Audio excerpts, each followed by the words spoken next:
What's up, Max? Long time no see. How are you? I'm good. It feels good to finally be back on like the podcast, back talking about RC. You know, like I've been like designing parts and like doing shit like that behind the scenes, but like now to be back, like nerding out about RC. Haven't done that in a while. That's gonna be nice. Well, dude, it is our first episode of 2023. We have a bunch of stuff to talk about because silly season just went berserk in the last 2 weeks, I would say. So let's stop beating around the bush and let's get into it because we got a lot to talk about. We got a lot to talk about on this first podcast of 2023. Let's hit that intro.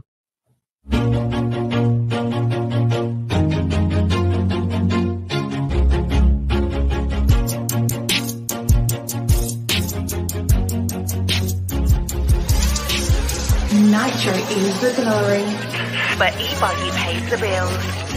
Welcome to the No Name RC podcast. Get ready for some serious bench racing. But be warned, we speak our minds, express our thoughts, and sometimes things can get a little rowdy.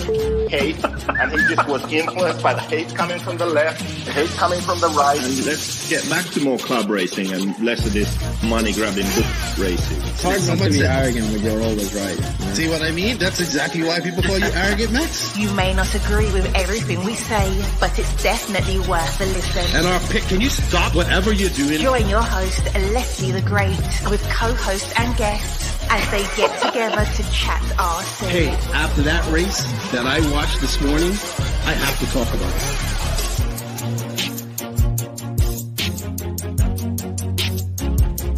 Here we go. $100 right here, $100 throw. Oh no! I like this.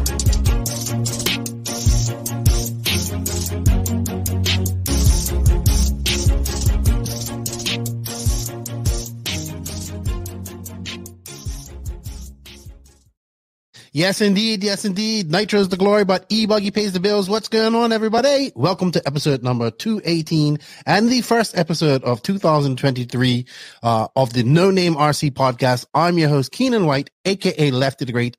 And to my virtual right is the all ever arrogant one, arrogant Max Mort, who is looks like he's out and about in the wilderness now, but he's not. He's actually moved into a new apartment, and he's still setting up his studio stuff. So what's up, Maxie? Good to see you again. I have not, we've been messaging, but we haven't really talked in a few weeks. I don't even think before I went on to the South America tour. So good to have you back. Yeah, it's good to be back talking about RC. So, yeah, you sound so excited. Come on, man. We got to get excited about this. We got to get excited. No, I mean, we have I'm excited. have a lot to talk about. Like, there's so much to talk about. You know? I know we have so much notes, and we might have some, we might have some news in between this. So I don't know, man. We have a lot to talk about. So anyway, with that said, let's get into everything. First off, Happy New Year to everybody out there, and I hope you guys had a Merry Christmas and Happy Holidays or whatever. I was watching everybody on Facebook. It seemed like everybody I know had a safe holidays. That's good to see. We're in 2023, and let's get ready. This is we're actually starting a little bit earlier than usual. Usually I wait to after like at least the 6th of January. But man, we got so much to talk about. I want to get excited. Well, this will be released on the 6th of January. But anyway, thank you everybody for the love that was sent to us over the holidays. And we're back and we're excited to be back. So with that said, I want to say thank you to all of the patrons. All of the NNRC squad around the world. Without you guys, none of this is possible. Thank you to all that showed us some love in 2022. Please continue to show us love by, hitting that like button, subbing, sharing, and hitting everything on that YouTube. If you listen to it on the audio side of things, leave some comments, leave some reviews, share that stuff. If you have friends that aren't listening to us, get it out to them. We want to grow this year. Also, thank you to the patrons of the podcast as well as the YouTube members. That's right. You can be a YouTube member as well. If you don't wish to be a patron, it's very easy to do. You guys got some extra stuff this week as well. You got a Patreon pod and a giveaway. And you will get early release of this because it's being recorded a little bit late, but you will get early release of more Patreon and YouTube member only stuff, and planning on doing a lot more giveaways this year as well in that sector. So if you want to support the podcast a little bit more, you can go over there and support us via YouTube membership or Patreon. The link is in the written description of this podcast. Also, thank you to all the sponsors of the podcast from last year and those that are continuing this year. I'm not sure who's continuing or not, so nobody said no yet. So that's good. Well, some have. But thank you to Invisible Speed. They will stay on as our primary premier sponsor as well. Hitec RC was talking to them. They got some exciting things in the mix. Their 50th anniversary coming up. I heard they have some real exciting news coming up as well. TNR Fuel, shout out to Chris and those guys. They got the TNR race coming up very shortly. Sunpadow USA, thank you to Hefty for all this continued support. I believe, I don't know, maybe I'm going to let this release a little bit later, but I heard some news that he might be importing some engine and stuff. Beach RC, shout out to Brent and Lucas and all the guys down there. Techno RC, Techno RC signed a big gun this year. We're going to talk about that and more. Lugs RC Racing, shout out to Tony Newland and Vicky Newland, Clinic RC, Race Tech Engines for all their support coming on again this year. Papa Willie's Traction Tonic, Ardent Imprints for all my hats, man. Greatly appreciate that. If you guys want to get some NNRC swag, check out Ardent Imprints on IG or hit up Jason Bukal. And for all your printing and embroidery needs in the USA. And then shout out to RC Haas over in the UK who's doing our NNRC swag, Europe and UK. You can get your NNRC swag over there as well. Links for all of this will be in the written description of this podcast. Also, shout out to Racecraft USA. Just saw they're shipping out a whole bunch of stuff. They got some command modules in. Congratulations to them. Super. Love the advertising. House of RC 2.0 should be dropping shortly. My good buddy and good friend who's come on as part of the team to help us out with some of our graphics is Danny Paz of WRCE. I'm hoping to work with Danny a lot more this year. If you guys are looking for a very good option for streaming your races, hit us up. Danny's the guy. We can offer all-in-one packages. Shout out to I don't know what's going to happen for RCGP, but I always got to show them some love. Shout out to RCGP. And shout out to, I guess these are NNRC drivers. David Ronafalk with Ronafalk Racing. Also, remember, he got hacked, so he had to restart his Facebook and Instagram. So go hit him up, give him a like, give him a whatnot, because he did have a lot of Instagram and Facebook followers. JTP RC, shout out to Jared Tebow. Still, yeah, I think Jared Tebow's had the most hype over silly season so far. We're going to talk about him and his move. Also, shout out to Robert Battier, who we just saw is going back to South America later on this month. He's going to Tico Tico race. It's like an all brick race or concrete track. He's going to Uruguay later on this week. Later on this month. And of course, shout out to our good friend, the Dr. Alex Hagbard, who's in America racing as well. So Max, all I have to say before we racing's on hot and heavy right now. There's a lot of racing going on. And I just don't know how we got a lot of racing going on this weekend. Just this weekend, Max. Just this weekend. We got 2 big races going on, 10 scale and 1/8 scale. But I'm going to touch on that real quick. In some more somber news, See, I'm getting ahead of myself. Links and coupon codes, affiliate links, everything can be found in the written description for all of our advertisers above. We are looking for more companies to come on board. If you like what we're doing and you want to be a part of the NNRC and want to be a part of the fastest growing media platform in RC, hit us up and ask for our tiers. We're looking to have like-minded people on to support us and grow together. Also, in some somber news, I want to say RIP to Corey Merritt, SoCal stalwart, good friend of Greg Degani, Jay Smoker, and all those guys. Came up in the Attitude Era. He passed away, lost his battle with pancreatic cancer, passed away just before New Year's. Corey, I got to know him. I got to really kind of know him at the last couple of DNCs, and then he was at Silver State. He was, in a lot of pain, but he used to call Greg every day when he was at the Worlds. That was crazy. When he was at the Worlds, he'd call Greg every day to find out what was going on. He still wanted to know. I know he listened to the podcast a lot. and I was happy to get the least to know him and meet him before he passed away. Quick story about Corey is he used to work for Proline, and he used to work at the night shift Proline. This is when Proline was banging, booming, you know. And rumor has it that he mixed compounds together, like mixed some compounds and made some secret compound, and Chad Bradley got it and won some championship with it. That's the rumors. I don't know how true it is, but yeah, our condolences to his family. SoCal lost a stalwart of their RC community. Max, before we go on any further, getting right into the nitty gritty, how was your Christmas, dude? How was that and all that stuff? Yeah, I actually had a good time.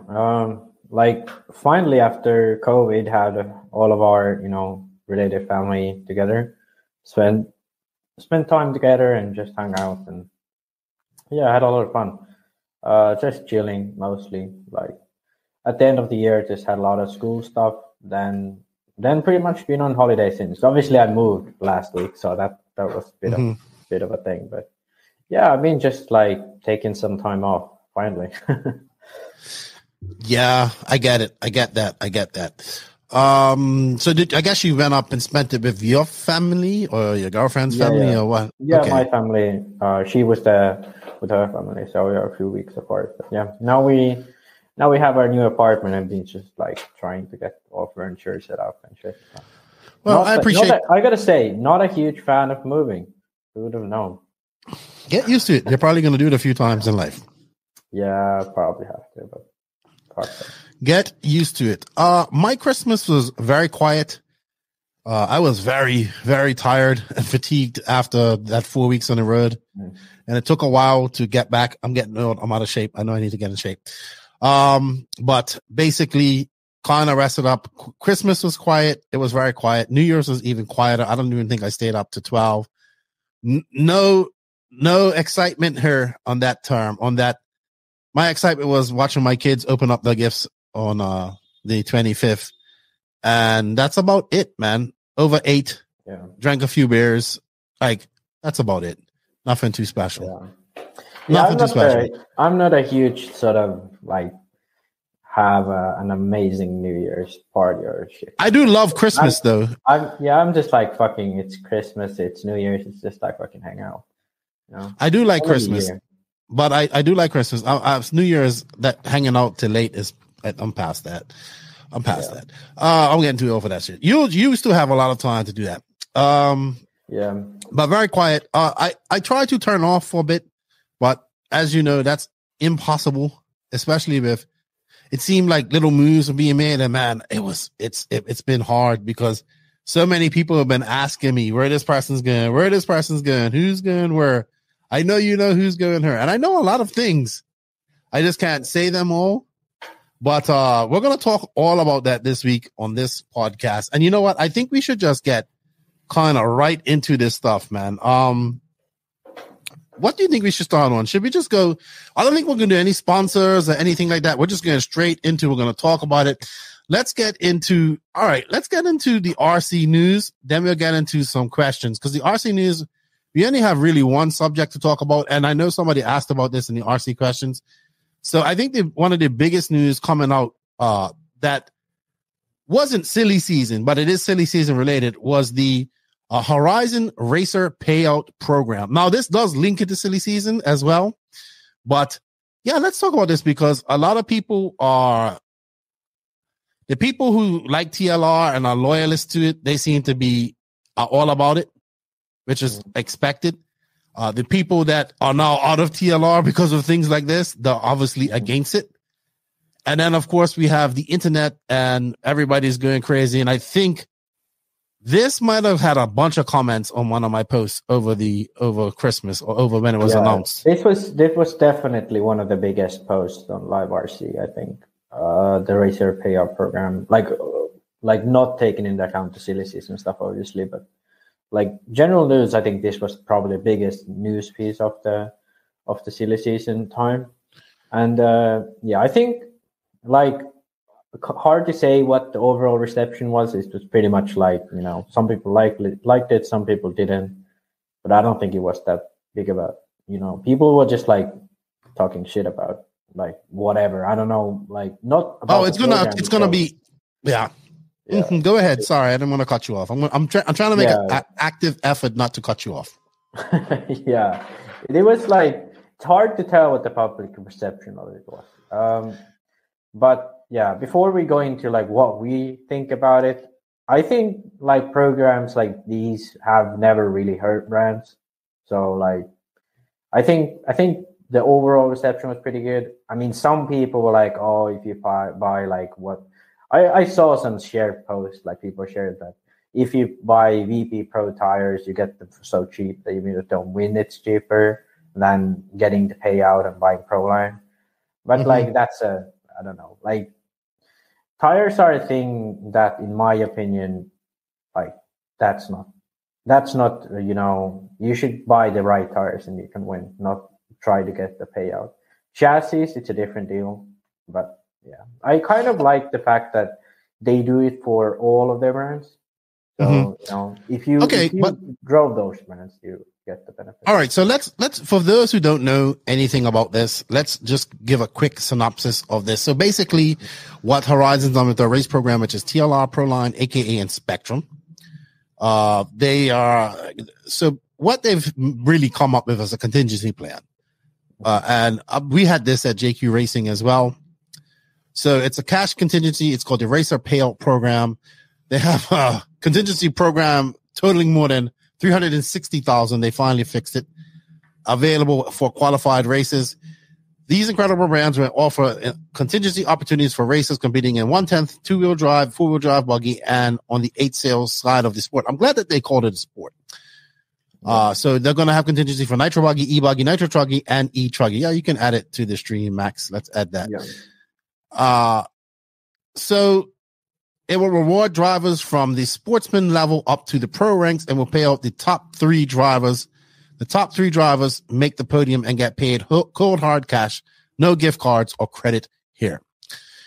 The RPP was created for has created a nationwide list of 15 tier 1 national level races and tier 2 regional level races to give everyone a shot at winning. We will be adding races throughout the year as the new tier 1 and 2 level races are announced. So let's just go. The payouts are example. The Racer Payout Program has 2 separate tiers of payouts. One based on the prestigious national level races, tier 1, and one geared more towards the regional type races, tier 2. So basically races like DNC, PNB, obviously those have a lot more value than, no offense to anybody, than JBRL or maybe some of these smaller regional races. There's surprisingly many like tier 1 races. So SIC, DNC, pretty much all of the race time events, all of Joey's events, Raw Nationals, obviously. And like big 10 scale events are here also. Yeah, it's pretty much. There's a lot of events they listed here. So that's even like JBRL, like they have, that's in tier 2, obviously. Yes. But you can get payouts from those series as well. And the amounts are quite good. Like if you look at it here, like you can get, and this is the craziest part of it is that from Sportsman, if you win running TLR, Spectrum, and AKA, you win $600 if you win. Is it in Sportsman? Yeah. That's crazy. But, I mean, you have to. So I think it also breaks down where if you use just one of their products as well, correct? So if you just use the TLR chassis. Basically how it works is if you use TLR and you win Pro Nitro Buggy at tier 1 event, you get 400. If you use TLR and Spectrum, you get 400 twice. If you use TLR, Spectrum, and AKA, you get 400 like 3 times. So the maximum you can get from one win is 1,200. Okay, cool.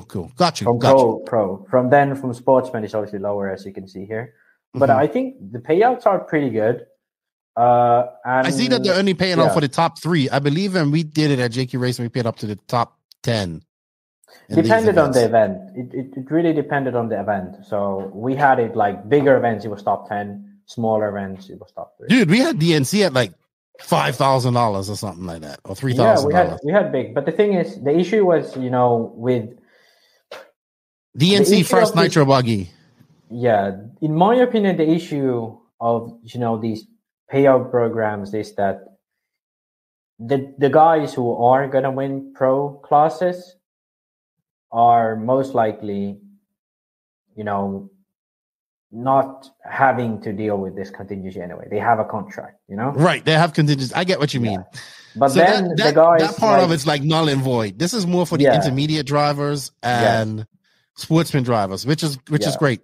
So, but then again, I think this was sort of one of my critiques. So that I put down also. The issue is like, for the pro drivers, this doesn't make any difference because they will always have the contract contingency already. For sportsman drivers, you shouldn't be sponsored. You shouldn't be like taking it seriously because it's called sportsman. And that's sort of the idea. But then you can get money out of it. So like, yes, this is going to introduce a massive amount of sandbagging. So it's going to make things a lot more serious too now because guys are got money on the line. Yeah. So in my mind, you said something about this a few months ago, or maybe earlier last year. He was like, "Oh, what if people start getting replaced for contingency for sponsorship? People going to go? It's going to be fights at RC races."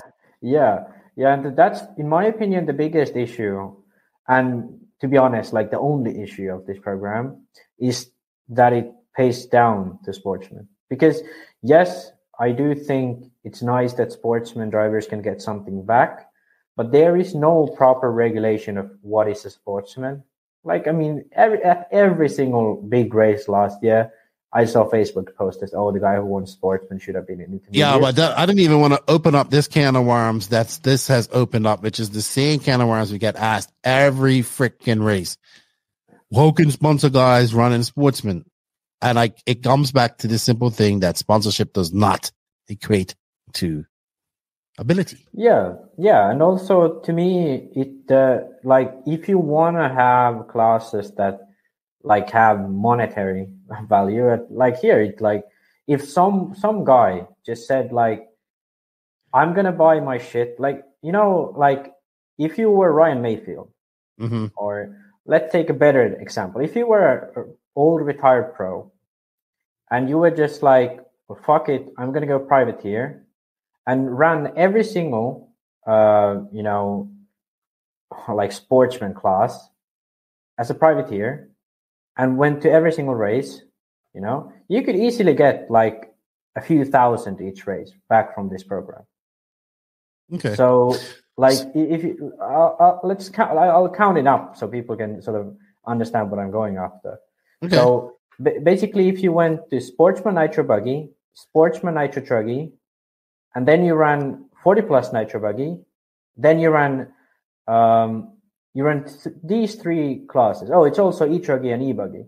So you run 5 classes. You pay 100 for each class to entry, so that's 500 down. Then you use 3 of these brands, TLR Spectrum and AK, for example. So you get $600 per class. So in the end, you get $3,000 as the racer payout wins. You pay $500 for the entries and a few hundred for the, what travel and whatever. Right.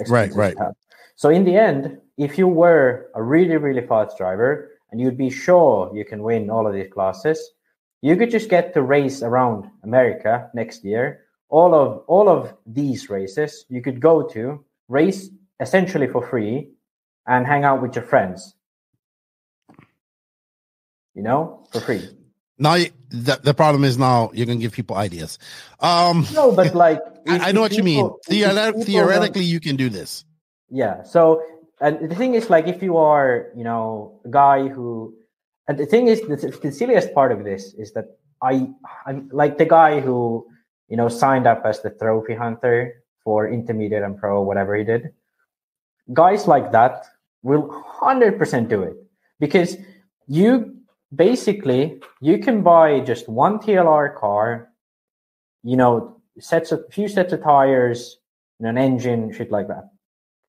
And then, you just use those and you beat much lesser competition. So if the racing isn't part of it, just traveling around America and doing shit like that, and just have a receipt like Greg Degani and say you're not a pro.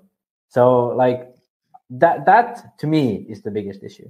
If it was intermediate, it made much more sense, because if you win intermediate, then you should be sponsored already, and then it doesn't become cheaper. All right. Well, I don't want to even beat that dead horse anymore. Let's stop there, because I want to talk about some of the reactions to this and why. Okay, so when Horizon does things like this, it's big because it's a big company, correct? Now, it's not to say that other companies don't have this going on. Small JQ Racing had it. I've heard of other companies that have contingency as well. Now, what they've done is, if they've made it where this has to come back to what I've been hearing as well. Thomas Tran's always been talking about this, making a smaller team. I heard I heard there was major budget cuts. This is what I heard. This is the rumors. I don't know how true this is. But basically, I heard that Tran came in under budget and then got cut. Like they said, "Oh, you came in with less, so we're going to give you less." I don't know how true that is. That's how it works. Like anyone who's worked at a big corporation or government, you should always go over budget. So next year you don't get cut. So that's what happens. Like at big corporations, you go over budget on purpose. So if you're in October or like November, you look at your budget, and if it looks like you're going under, you just buy a fuck ton of shit for like coffee. I mean, that's how you illegally do. I guess that's how you falsely do. No. That's what like every big corporation. Like if you have a small office that is under a big corporation, like military does this. Like every single corporate structure. That's like normal. So I don't know how normal that is, but anyway, I guess it is. But I'm not a business guy like that.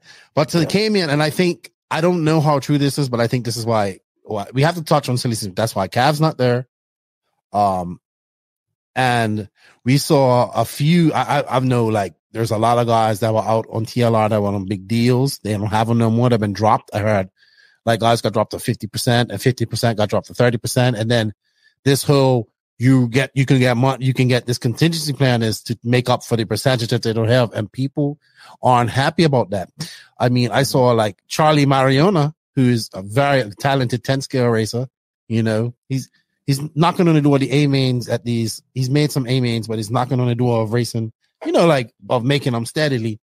He's gone. So I'm thinking that this guy's been with TLR for 11 years, loved them. He's just gone like, so I'm thinking like guys like this maybe he didn't get the deal that he wanted. But just people around, maybe who had big deals ain't getting it no more. And you know what, man, this may be the unpopular opinion, but this is what's needed in this industry by all companies. It's called like, just get like so what they're doing is making it accountability.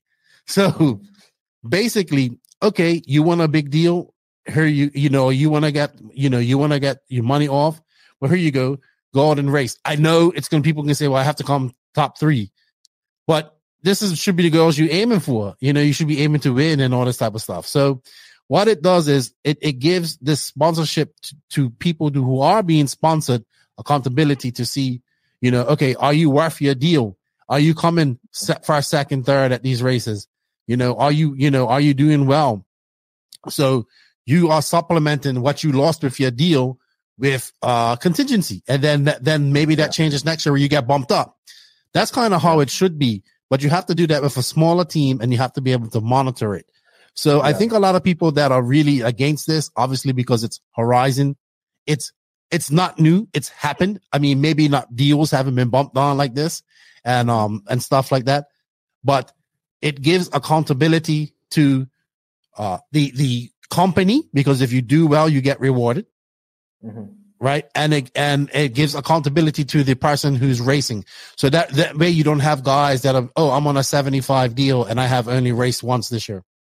Yeah, that to me, that is the biggest issue with the current, business structure of RC. Right now, the business structure works that the company basically assesses that is this guy worth taking a loss? If it's not, then you give him a 40 off, 50 off deal. So you go at 0. And then like some drivers, you're like, well, is this guy, does this guy running our brand have any benefit to us? And if it's yes, then you give them a 20 off deal, So basically the thing is the company has to assess the value of the driver and then on that base the discount of that driver. It's not about, we want to sponsor this guy because they think he's going to be good. It's a business decision. It's like, hey, this is strictly business.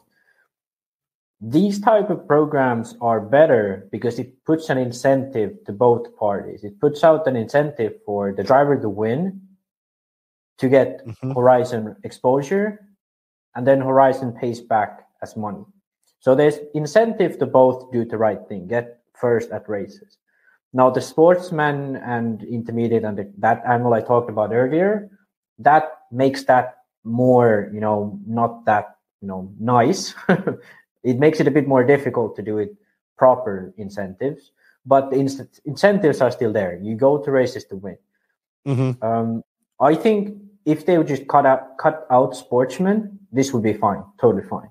Okay.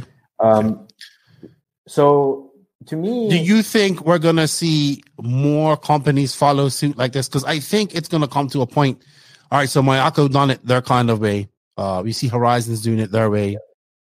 We see? So I guess, okay, this is what I'm looking at. Horizon will eat the bad press right now because it is some bad press, bad publicity. And they'll eat it. They'll lose some drivers and stuff like that. They'll gain some drivers as well, but they'll lose some more or whatever. But I think in the long run, it's going to be successful because I'm sure the people that's crunched the numbers have said, well, we can afford to lose people it still comes back down to like, hey, make people accountable for what they're doing. Yeah, having incentives and having accountability, that's the two things. Like Associated and these big companies, when they give out sponsorship, it always says like, hey, you have to make this many social media posts, you have to go to track wearing this. No one follows them and no one gets kicked out of the team, And that's one of the issues. Like there's no accountability in like a regular sponsorship that used to be.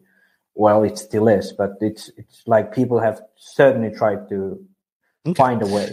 And the thing why I think this is somewhat the right way, or at least justified way, is because Horizon functions as a company. There has been guys who have looked at the numbers and said, the way we're doing this now isn't sustainable.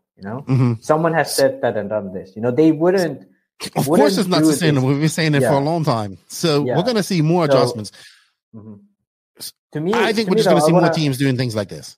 Yeah, to me though, the perfect combo. I want to get this out too is having some getting customers that like the brand and respect the brand, and then getting them to sort of buy their sponsorship effectively the Mayako membership program. For those people who just want to belong to a team, and then for those who just want to get results, get some kind of some kind of reward for that, then you have the payout program. So I think combining these two would be the perfect, strategy for RC going forward for a few reasons. One is that you are not undercutting the hobby shop to get more customers. Number two, it gives back to the racers more, like if you buy something as a member, you buy the membership from Mayako, you get something back. You get extra privileges of having access to different things, and then you also get the discount, whatever. But then Mayako doesn't effectively lose on this situation, because if someone buys more parts, yes, they get the discount, but then again, someone buys more parts, so they get more sales, and that takes the sort of pressure off the manufacturer to just sell out kits, sell out things, and undercut the hobby shop, which is the issue. Undercutting hobby shops and retailers and I know there's going to be many people that don't agree with us here, and I'm going to say call Horizon the big bad Wolf and all this stuff. Yeah. But I think to wrap this up, I agree with you. I think we're in both agreement that this is a good step forward, I think. Yeah. But I do think it has its cliff. I'm not saying it's perfect, but I think this is a thought out idea, and it has some like actual good ideas behind it in terms of sustainability of RC. These are not things that you can just say like, oh, it's this and this and this. It's like you have to look at the very big picture, then look at how money works and how like corporations work and what it does to the structure of RC, and then come to a conclusion. So it's not like this could be a podcast on its own, but I think, the points we went through are sort of the main points, at least the points I said. And I think, overall, I think it's at least an interesting concept to see how it comes out next year. I agree. Reds Racing have released a backplate that's got a lot of buzz going on in RC. So from my understanding, the layman's term and basic acknowledgement of is this basically it's a bearing system for the connecting rod to go to, so it just doesn't wear on the backplate as much. So it's like a bearing for the con rod, like an extra bearing on the end. Is that correct? Yes. So effectively what this is, and before we go on any further, thank you. We're using Circus RC because, she's probably one of the easiest websites to watch and look at all the stuff. Yeah. So shout out to Circus RC. Yeah, Chris is definitely one of the guys who's taken biggest, have followed like the SillySeason from start to where we are now. So thanks to him and good job on following the news. So this was, in my opinion, probably the second biggest piece of news during the SillySeason. At least like Facebook news, whatever you want to characterize it as. But basically what this is normally you'd just have a backplate and then you'd have the conrod spinning in the, like not against the backplate, but with a little bit of distance between it. And most engines will have enough play where the conrod will touch the backplate and scratch it a bit. So there will be a slight amount of friction there at times, especially like high RPMs and stuff like that. But also what happens is there is oil and fuel moving through there. So that causes some surface tension, and then it drags, a little bit. So with this, the idea of this is to make the backplate, inside of the backplate rotating. So while the conrod moves, the backplate moves with it. So that way you would reduce the friction to pretty much zero because you have the bearings. And then you would reduce also the drag of the oil and fuel inside there moving between the conrod and the backplate. Now, my thoughts on this is I really don't have a proper idea of, is this going to be a noticeable difference? I'd expect it to like raise RPMs, lower fuel consumption a bit. But I do see that it's, first of all, adding a bit of weight. Don't exactly know how much, but definitely 5 to 10 grams, I'd say. Also, there now is a much bigger chance of a leak, and also a much bigger chance of the bearings failing and that backplate exploding into the back of the engine. So those are the biggest, worries of the system. Judging from the fact that they have uploaded CAD photos, I'd imagine this design doesn't have that much testing on it. But it's hard to say. Basically, how I would, characterize this is it's an interesting concept, but I don't know. It's hard to say if it actually works, and it increases the liability of the engine a lot. Like extra point of leak, extra point of failure. What would be the okay? So as I'm imagining this in my pea brain right here. So basically, the conrod, that round spacer that's connected. That's going to be spinning with the connecting rod. Yeah. So effective, if you have the design, here's the back plate and here's the con rod spinning like this, moving the, right. So that's spinning. Like this. Yeah. So when you spin it like this, it has a little bit of a gap, but because of the fact that it moves a tiny bit, it has some oil and fuel between it, it will start to sort of have a little bit of resistance and drag from the backplate, even though there's a gap between it. So with this backplate, the idea is that the backplate itself is spinning and it will spin with the con rod. So that reduces the drag and the friction, I guess, if you have it touching the backplate. I mean, is it worth the reliability issues to get that is the performance gain worth the possibility? Not we don't know if it's going to have reliability issues, but that's a big fear, or the issues that can come with it. Does the performance gain outweigh the issues that can happen with it? My estimate would be no. Okay, but it would be hard to say. I mean, it could be that it like decreases fuel consumption a lot. Like, I mean, that could be the case. So that would be very, very worth it if it does. But then again, like, would I rather have an engine that has a chance of breaking another bearing than getting, let's say, 30 seconds less mileage? I don't know. But, it's hard to say. It's hard to say, like, before we see it in action. But my guess would be that not a lot of Reds team drivers are going to use this. I think this is sort of a concept thing, Maybe in like 5 years they have a better solution that works this way, and but my estimate would be that this isn't revolutionary. This isn't going to be a revolutionary thing in engine design. Okay. All right. But it's moving on. Though. A lot of people it is have very interesting about it. Yeah. Maybe I would love to get Marco is the one that speaks English. Maybe get them on and have them. I want to know more history about the family and everything. Yeah. And, they definitely always have looked ways to innovate the engine. So, for example, like Mario's, the horizontal needle system, where the top needle, instead of being at an angle, was straight against the lower speed needle.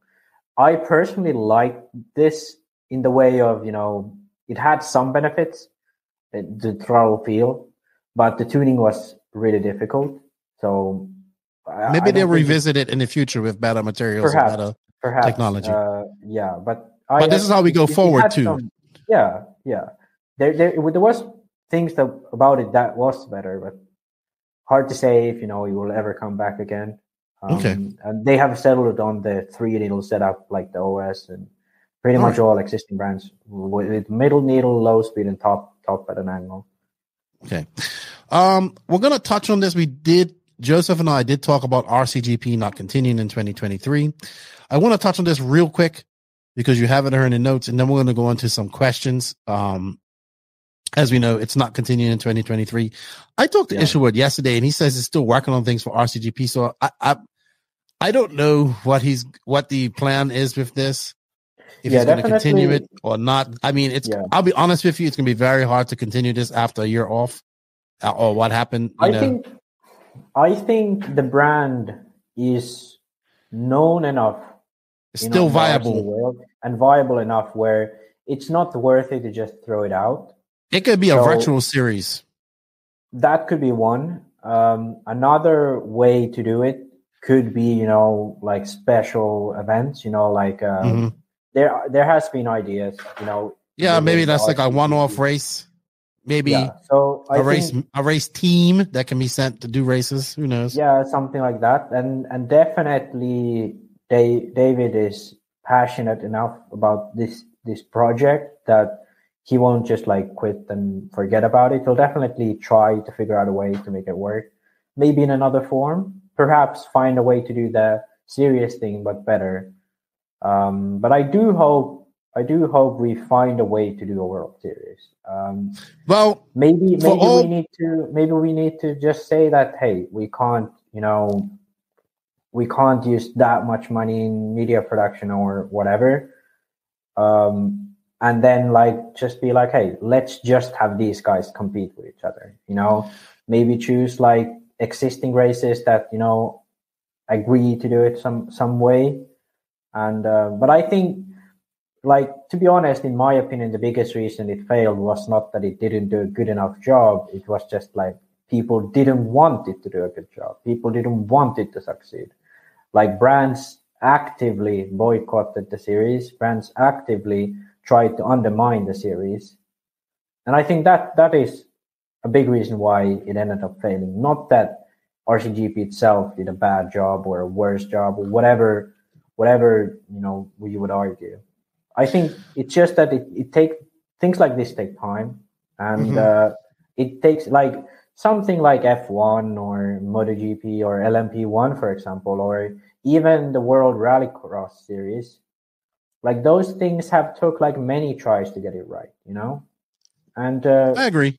Some have done it really well, and some have fallen down, then gotten back up, So yeah, I do think there is a time for RCGP to come back.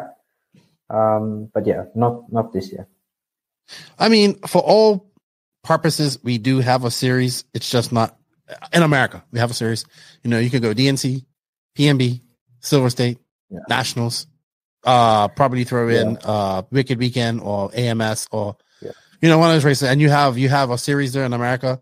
Yeah. But to get a World Series, it's going to take a lot of time. Yeah, I'd like to do sort of in an RC podcast view of the future of RC, like, an utopian world where we slowly build up back to having RCGP and it functioning. I'd like to discuss this, because now it's clearly we can say RCGP failed. The way they did it didn't work out, and you have to try again, because in the end, I'd say there is no person in the professional RC world who says, having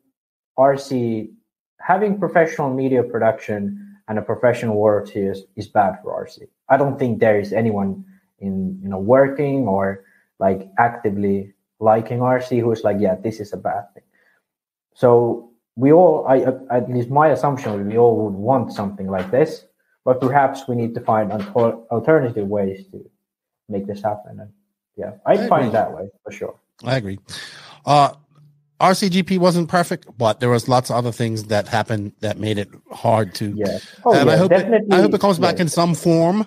But I'm a little disappointed. But it is what it is. I will say this: I really enjoyed my time with RCGP last year. I learned a lot, and I'm forever thankful for them taking me in and teaching me something new.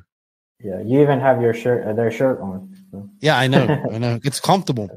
All right. Yeah. You know what? We're going to go on to some, there is a lot more RC news, but a lot of it has to do with SillySeason.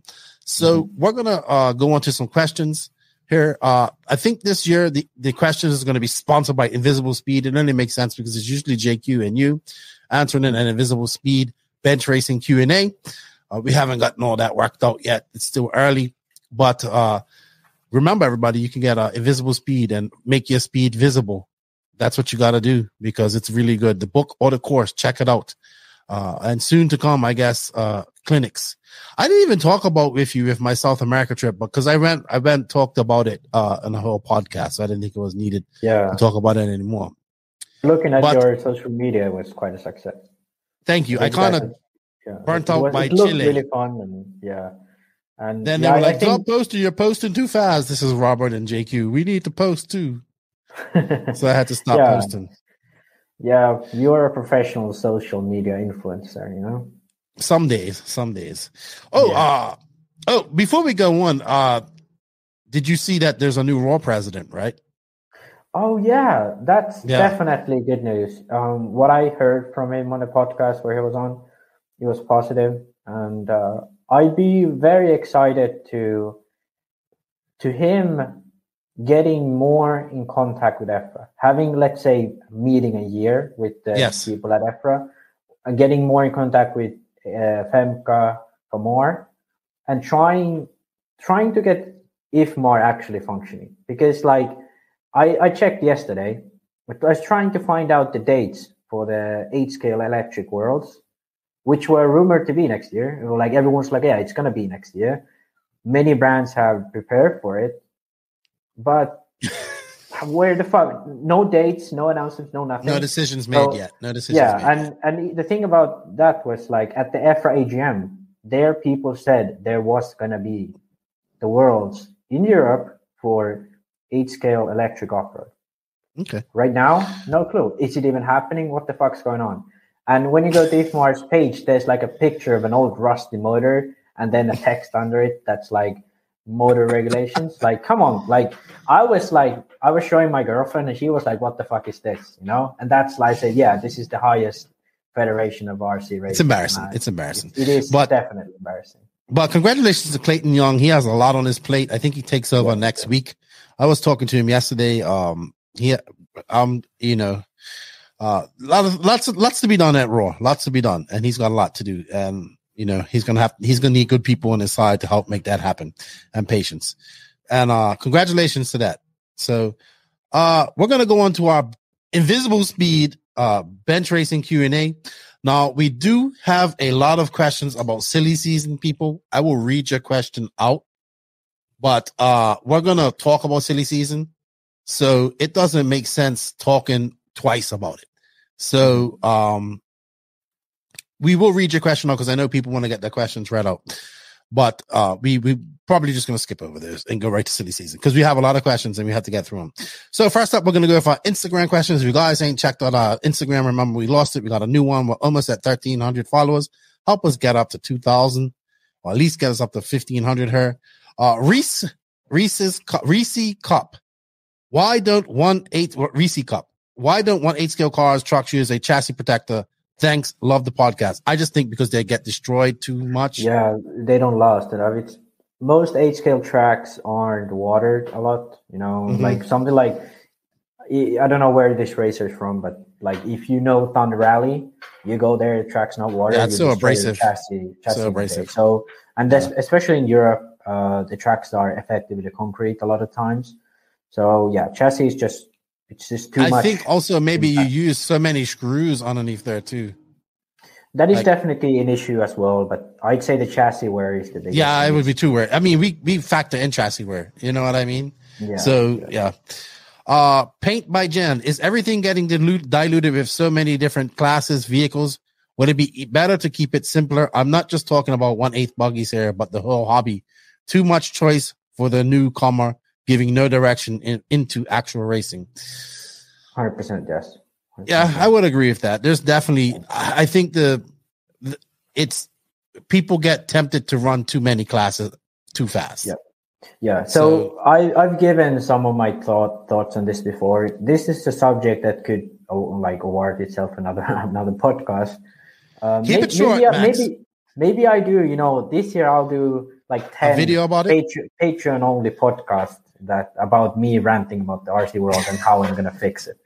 Oh my gosh, the arrogant one has spoken. No. But definitely need some. Yeah. Go ahead. Basically, in my mind, the way to fix it is to pick the classes that have the most prestige, have the most,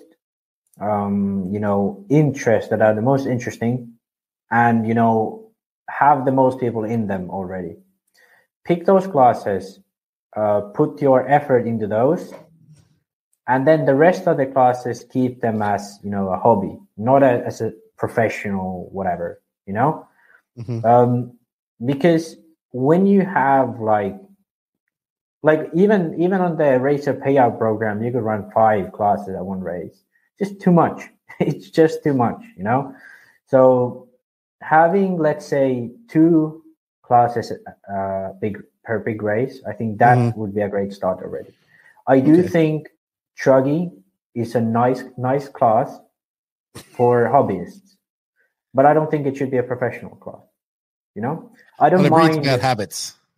Yeah, I don't mind having a lot of classes, but have them at lower level, like have them as a hobby class.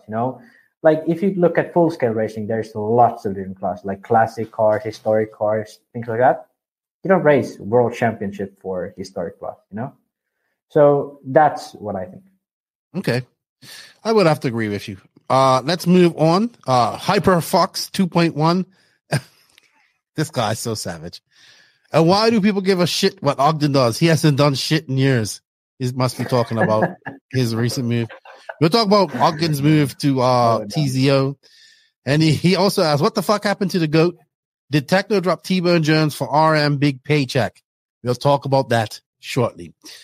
Your dad, Henry Mort, 18, asked, when will we see a Mayako Truggy and 8-scale electric buggy?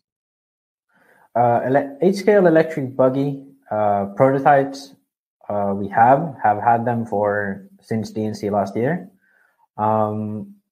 Currently, we do have very early stage prototypes of the Truggy and e-Truggy as well. Release of that won't be in 2023 officially, but for members, there will be at least a chance to get some sort of prototype Truggy this year. But official release might go to 2024 for Truggy. Okay. E-Buggy release will be this year, official release. I think Joseph has mentioned, but currently the release will be if there is a Worlds at the Worlds. After the Worlds, yep. Yeah. All right, and my boy Jason Bukal wants to know, where of Ardent Imprint, where is T-Bow going? We have the answer to that in this podcast. Mm-hmm. Well, by the time this podcast is released, the answer will be out. All right. Yeah. Chasen Elric of our Facebook questions. How do you never have to pee on your show? I do actually. We just stop and I go. Yeah. Yeah. Probably gonna have to pee on this show. Josh Payne, the Savage Australian. Is it worth having a paid pro driver? We're gonna answer this real quick, Max. Is this still worth it? Yes or no? Yes and no. So if you're David Ronnefolk, it's worth it. He has made an effective change. He has made an effective impact on sales, and so has Robert Battier, by the way. Yeah. If you're Robert Battier, David Ronnefolk, drivers who are more than just, they won that race, you know? Yes. Then if you are, I don't want to give names out because I don't want to badmouth people, but if you are a driver like Cavallari, let's be honest. Yes. Cavallari is a good example of it. Like Cavallari 5 years ago, he was worth it because he was actually winning almost every race, or at least up there. But right now, having Cavallari, at least the way he was last year at TLR, is not worth it. He doesn't have a huge social media presence. He doesn't have a huge name brand in following. He has a name brand in success, but not as in, I'll do what he does, Right. So, and also he didn't get the results. So having Cavallari as he was last year, that definitely is not worth it for someone like TLR, and they clearly realized that, and now he's out. Okay, all right. I would agree. I actually agree with you on that. I think because I watch Robert, and I know how things are operating. He has to work, and I watched him working. Yeah. And the thing is the time of being a pro driver and not actually doing work on top of just racing, it's just over. Yes. You can't be a pro, driver unless you're someone like Ongaro who fucking wins everything, Well, he doesn't win everything, but I know what you mean. And he's going to have to, but he's growing his brand, he's doing his stuff. And Cavallari done none of that. At least Ryan Mayfield has J Concepts looking after him and doing all the social media and building his RM2 brand and all that stuff. But to be honest, fully honest, Ongaro really doesn't have a brand outside of Italy, perhaps Central Europe. So I would say Ongaro's value to Associated, and that is mostly he's him winning races. Obviously, winning 2 world championships. Yeah. That would do it. I'm not saying he's not worth it for Associated. He definitely is. What I'm saying is his value is the fact that he gets those really, really good results. Well, the proof's in the pudding what people like Ronnefolk has done and whatnot. So he took a brand on his back and he built it up. So yes, I still think pros are worth it if they're willing to put in the effort to be professional. Yeah. Next question for you, Max, is from Damian Mosey. He wants to know, question for Max on driving style. What is the benefit of blipping the throttle around corners versus applying the throttle smoothly? Come on, Max, you got to give quick answers for these ones. Blipping, which I hate, or smooth? So basically the thing is most RC cars are tuned in a way that you don't have natural rotation in the car. so that you can have, enough grip on high speed and bumpy and whatever. And you can car feels easy to drive. So what you do is you blip the throttle. So you upset the grip of the car to get the rear end sliding slightly, get enough rotation, and then you get out of the corner. Feathering the throttle is similar way, but that's basically just like trying to find the grip going out. Like you can go earlier on the throttle and then consistently increase it and find the grip. Instead of when you go on the throttle smoothly, if it doesn't work out and you lose grip, there's a bigger chance of you losing the car completely because you have to react quite quickly. Overall, it's better always to have a smooth acceleration, smooth brakings. But if your car is set up wrong, if you're not that good of a driver, it might be better to, feather it or blip it or, make the car do stuff that it's not optimal, but it makes you go easier around the track for some people at least. You're on mute. You're on mute. I said I definitely do my fair share of throttle blipping, and I hate it. Next question from Dallas Hoover. How do you choose which tire pattern to use on different surfaces? So, for example, when you use a small pin spaced out like a hole shot, or a small pin closed together like a slide lock. Thanks and love the podcast. Okay, so 2-minute explanations on how tires work. So basically, the higher the pin, the more bend of the pin. This is especially useful when the track surface is like soft, when it has quite a bit of dust and it's soft. When it's really hard, you have the car moving around. It's uncomfortable to drive. When you have a big pin, it's better on rough conditions. Produces more grip on rough conditions because it has less bending. If you have a tall and big pin, you obviously have big it digs up into the dirt and you have a lot of grip.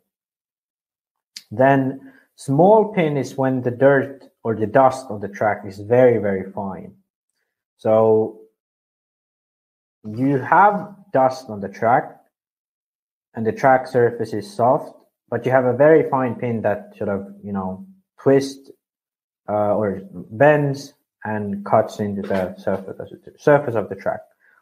Then really close together pins are really good for abrasive surfaces that don't have a lot of dust.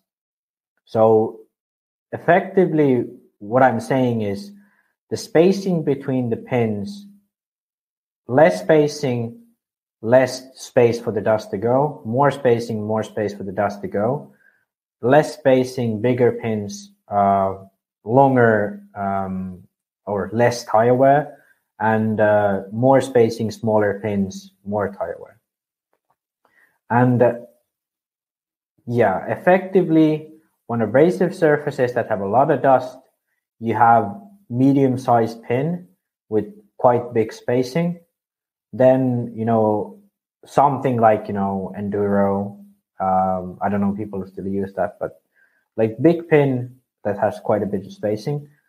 Then on tracks that are really, really something like DNC, where it's soft, it's a bit dusty, but it's moist. Then you have a really small pin. So the pin still folds, but it goes around the small dust particles. And then when it's like the world swaths, where there's almost no dust whatsoever, so you're relying mostly on the compound to work, you have a thread pattern. So this provides you with just enough of, crooks and nooks and, places for the dust to escape, but also provides the maximum surface area of the tire. On dusty or dirt, condition where there's a lot of dirt, you don't really need that because you're not going to have that advantage of surface area.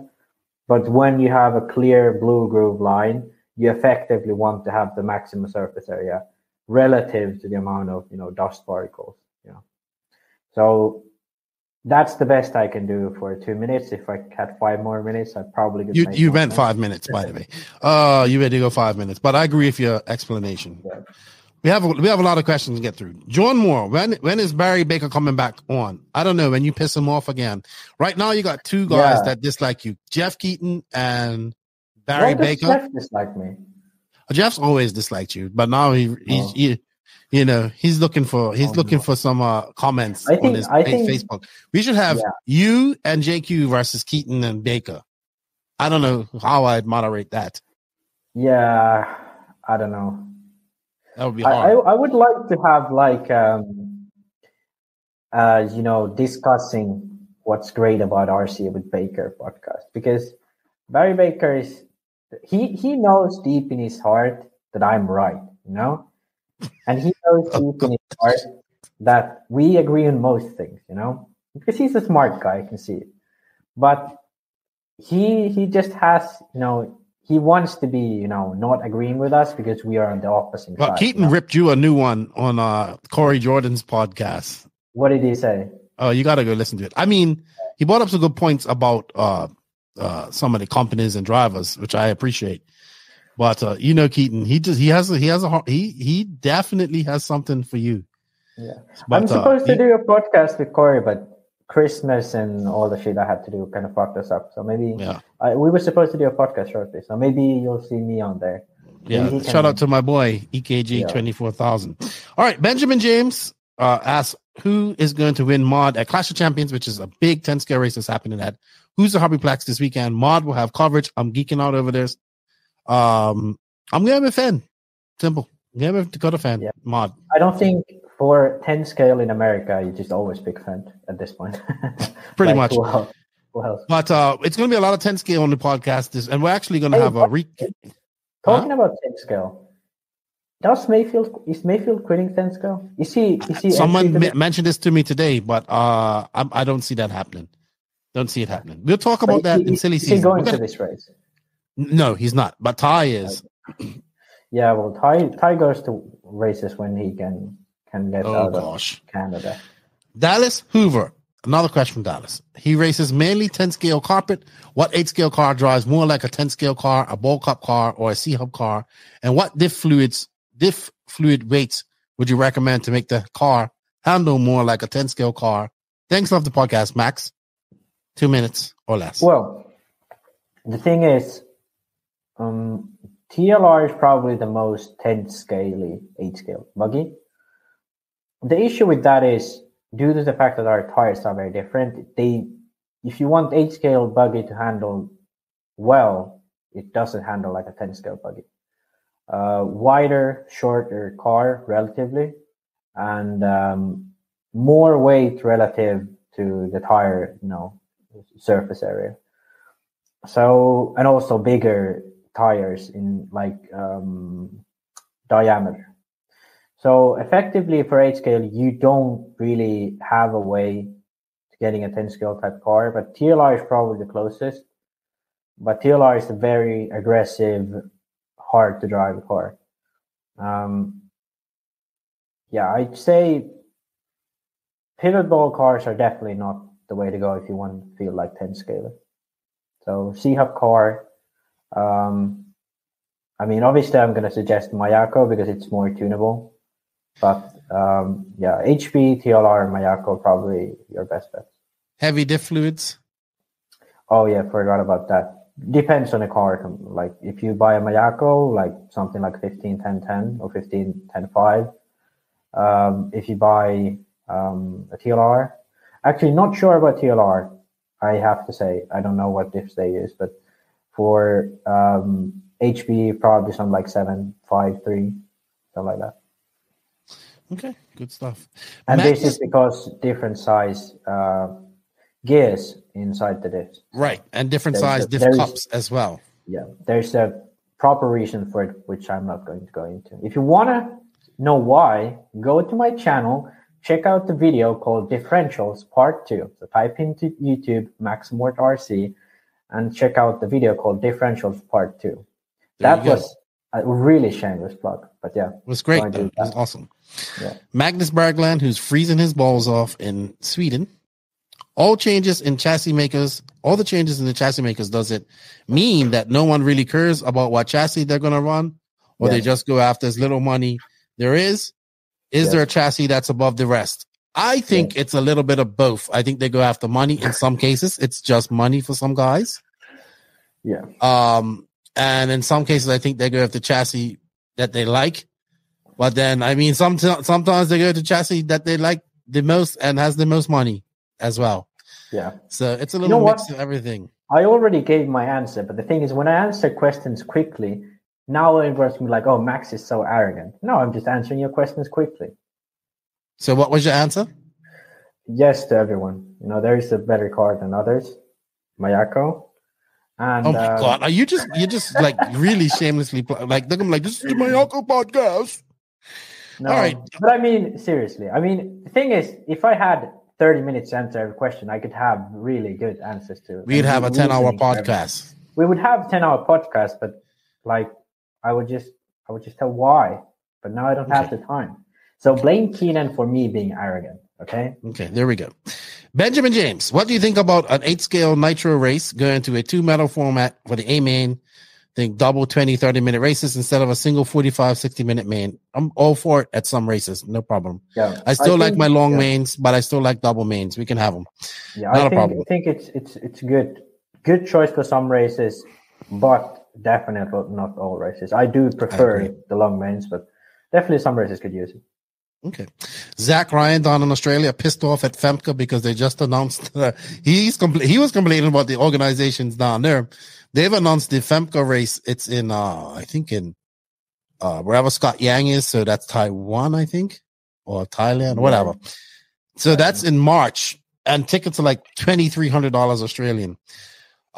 He wants to know how many kits does a company need to sell to pay for a pro, and then Adrian Bartine chimes in, depends the price of the pro. I don't know. It depends on these guys' salaries, but that's a lot of kits they got to sell. Yeah, but the thing is, it really depends on the price of the pro. If you're hiring a Mayfield, Ronafall, this type of level driver, it's going to be hundreds of kits easily. If you're signing thousands, I would say. No, not that much, but like it's going to be quite a lot of kits, like 1,000 plus. Yeah, but if you're signing a driver, like I don't know, the guy who gets by, that type of driver, they don't have to sell that many. It's like, I mean, it's still hundreds, but probably less than half of that those top guys. I don't know the exact numbers, to be honest. Tommy Long, it's definitely like we're talking.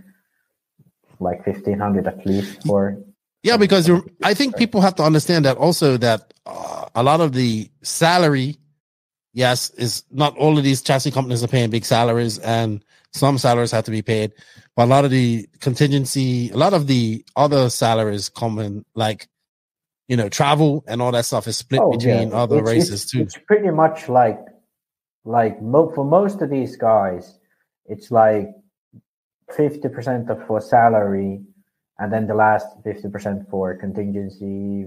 Travel split between a lot of the other companies. All right. Oops, sorry, my mic's falling. Tommy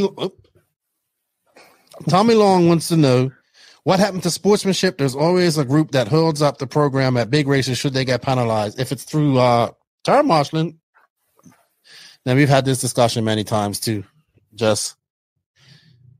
Man, I can't count how many times I go to races and RDs have to call out for tire marshals. It's just it's bad race etiquette. That's just bad race etiquette. You don't see it. Yeah, it's a big problem in American racing. I'm going to tell you.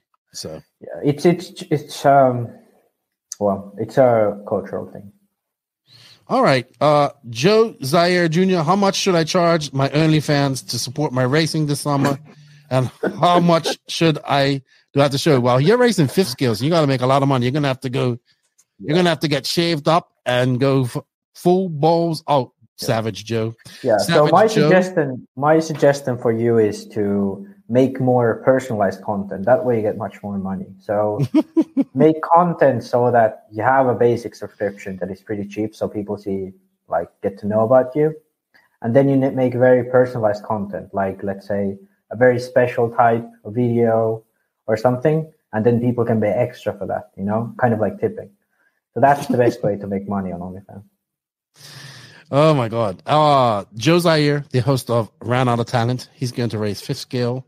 Peter Bartel, my good friend down there in South Carolina. Why do 4-wheel drive buggies tend to have a heavier sway bar in the rear than the front? He said this is the opposite of two-wheel drive buggies, on road RC, and full scale RC cars. Full scale cars. Yeah, biggest thing is our cars are more often than not rear heavy, and also the tires in the rear are much bigger, whereas full scale cars usually have the same or at least similar size tires front and rear. And I guess he said I guess he compared to like touring cars.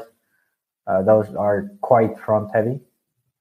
So those are the biggest things. So rear heavy cars and bigger tires in the rear. And for 8 scale off-road, it's mostly because it's a bit rear heavy, but yeah, I don't really have a one way of explaining it, but usually it's due to leverage and offset differences and stuff like that. All right. Cool. Thanks for the question there, Peter.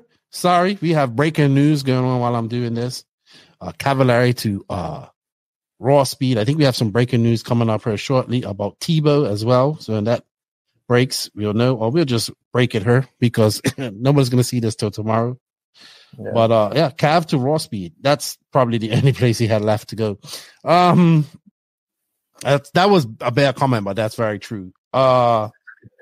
I'm looking for one question. I can't find it. I had it there, but I can't find the rest of it. Was from my buddy Austin Schaefer. It's more about silly season. Let me go through her. Do we have any more questions?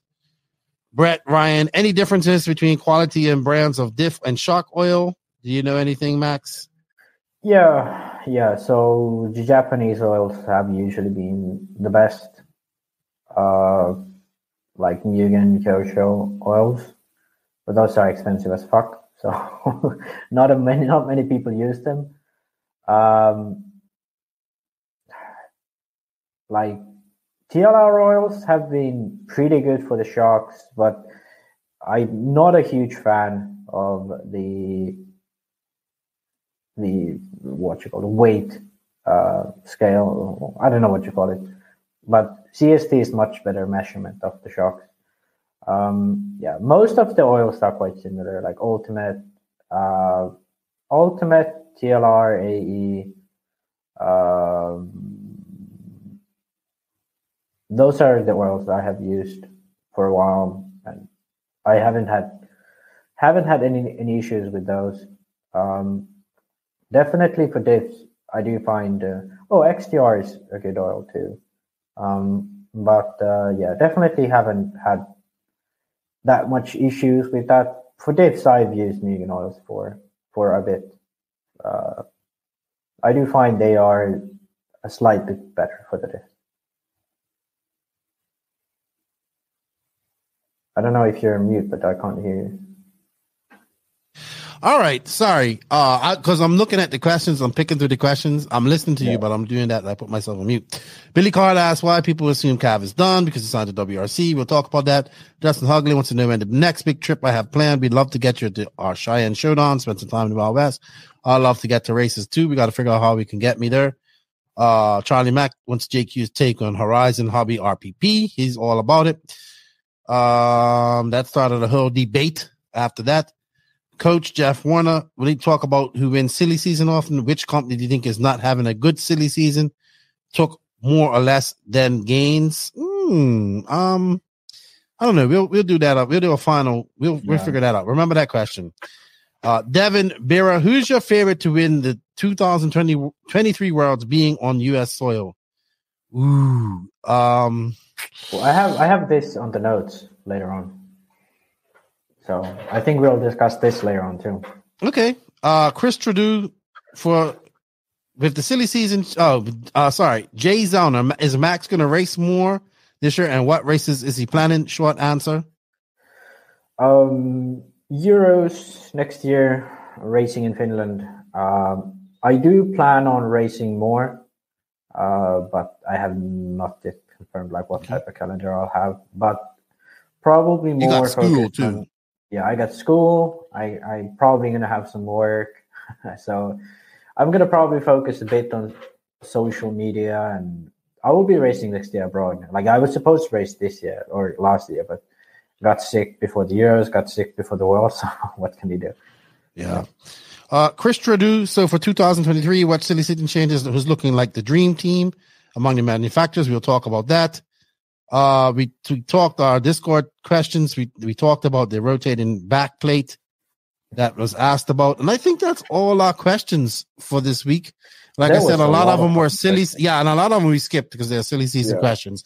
So thank you, everybody, for the questions. It's been some time since we've done that, but we appreciate it. And remember, this is now the Invisible Speed Bench Racing Q&A. Check out invisiblespeed.net for the book and all the online courses, and make your speed visible. All right, Max, now it's time to talk about our favorite time of the year, the silly season. It seems like every year people get more excited about this. I can't count how many messages people have been messaging me about this. I don't know who got this silly season all hyped up, but that person did a pretty good job of it.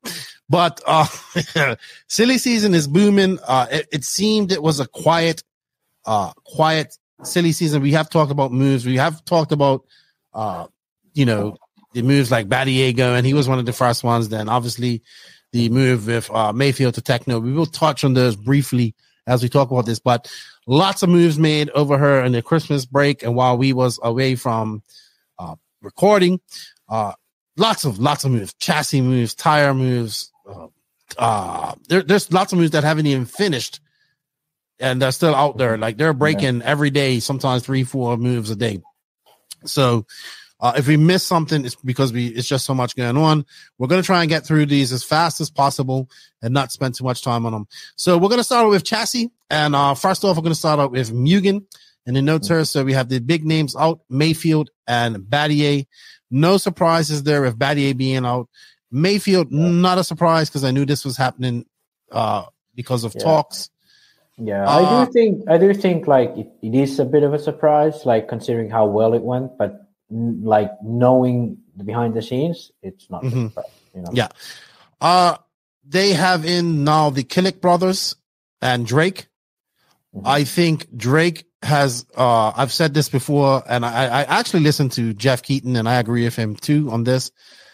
He said he thinks Mugen has 2 years where they don't need a top American driver that wins races, that they can still win on, they can still do well on namesake. With Drake, I think that's possible. I think in Europe, the Killick brothers are sufficient, and I think like Jamie, the Clancy, and in the UK, they do well, and the other Mugen drivers around that Spain will suffer because they don't have a Mugen driver now, and Robert was big for them. The Spanish-speaking world on its own was a big thing for Mugen, and now it's just gone. Like I don't think it will be a thing. Mugen will have and has had kind of the similar way of like everyone who didn't know anything just bought a Kyosho, like that kind of thing. Like people who didn't have like a thing for a like particular brand, they bought a Kyosho before. Now in my mind, it has switched a bit to Mugen, Yes, but they've gotten really expensive. That is an issue, and that's a big issue with people. And now they had Mayfield, who won, and Robert, who had Legacy, who won the last Worlds up to now.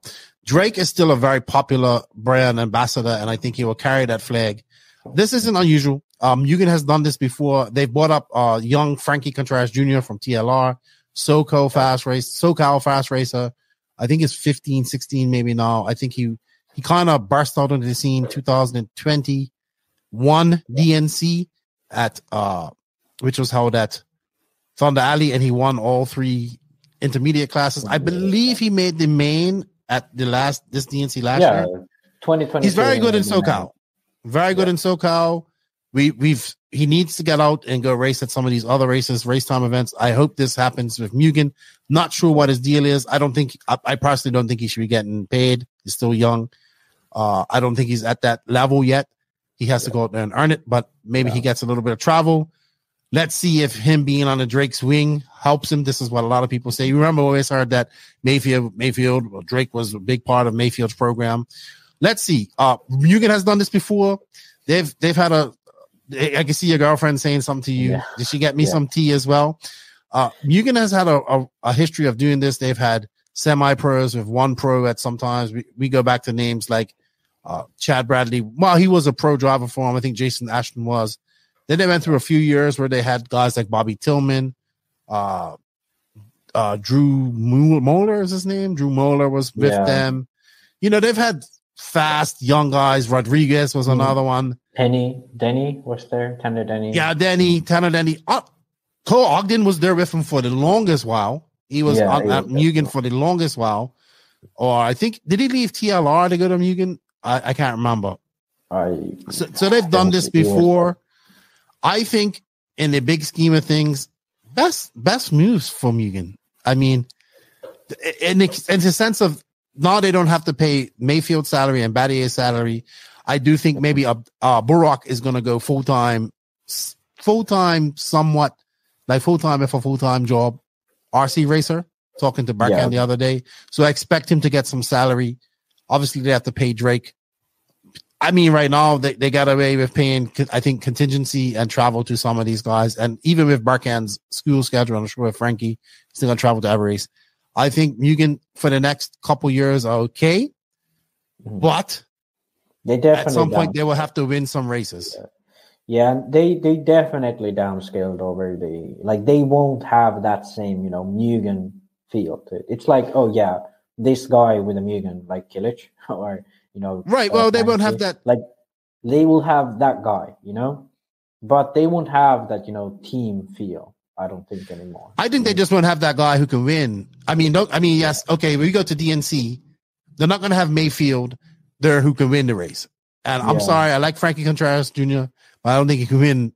I mean, anything can happen. I don't think he can win DNC. Yeah. Not this early out. And I don't think Burrock and Barkan come in. And I wouldn't even consider them to win anyway. So I think that move is gonna hurt. Is gonna hurt them a bit. I don't know if Mayfield takes a lot of people to techno with him. I think Drake still has a strong hold on that. No, so I don't think they lose out too much there. I don't think Mayfield is the type of driver who moves people across brands just by switching brands. But the fact that if he wins every race, that will eventually get people over, like Ronafog is the type of driver who gets people to move just because he moves, But I don't see Mayfield having that. I think it will happen over the years. Like people will choose techno when they could have chosen Mugen when Mayfield was there, if he still continues to win races. But I think I think now we can move into like speculating techno, right? Yeah, let's talk about techno. So that's effectively what happened. Like Mugen's biggest star to techno. He goes to techno. They get rid of Tebow in the meantime to make this happen because I believe that Mayfield demanded a good, healthy paycheck. And for sure. You know what? That man wins races, and he probably has earned that. So they got a hired gun who has a proven record of winning. He's not on a downward spiral.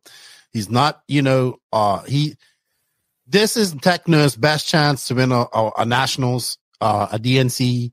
They've had in a long time. I'm not saying that the previous drivers couldn't do it, but this is Mariah Mayfield. He's the best in the world at this point. One of the best at the top 3 best in the world, probably I think number 1 or 2 or tied for number 1 in America right now. Yeah, I'd say I'd put it in a way where techno has never had a driver that is proven, top 3 of the world, or let's say top 5 to not get people angry. Proven top 5 driver in the world that is in his prime, results-wise, because they had lots. He had those insane runs like 2014 Worlds, 2012 Worlds, and 2014 Roar Nats, and like good races, individual races here and there. Like a driver who could like do really well. And then he signed to Techno. And then they had like Bornhorst, who were like a bit of an up and coming driver.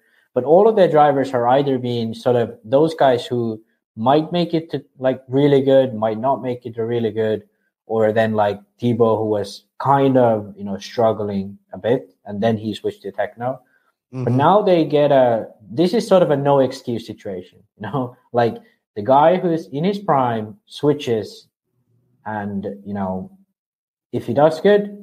If he doesn't, then it kind of like proves that Techno, it's hard to say this, but it kind of proves that it might not have been the drivers. It might have been, Techno that has not why they won't get the success, So this is in my opinion, this is a bit of a risk move to Techno. I think that, I think with the money that is being paid to Mayfield, I think the amount of wins that he's had with the Mugen, there's a lot of pressure for instant success. Success. Sure. Yes. So, like, do you feel if he doesn't go to DNC and doesn't, okay, so I'm going to say this. If he doesn't sweep, okay, he doesn't have to sweep. If he doesn't win Nitro Buggy he can win, okay, let's say he wins E-Buggy and Truggy, but doesn't win Nitro Buggy. Do you consider this a success? Yeah, for sure. The thing is that even though... This is what's been eluding Techno, though, is that elusive Nitro Buggy win at one of these races. This is what they want to win. It is, but it's not that big of a deal, Okay. Here's my thought process on this. So, effectively, Techno has always been for the last 7 years at least.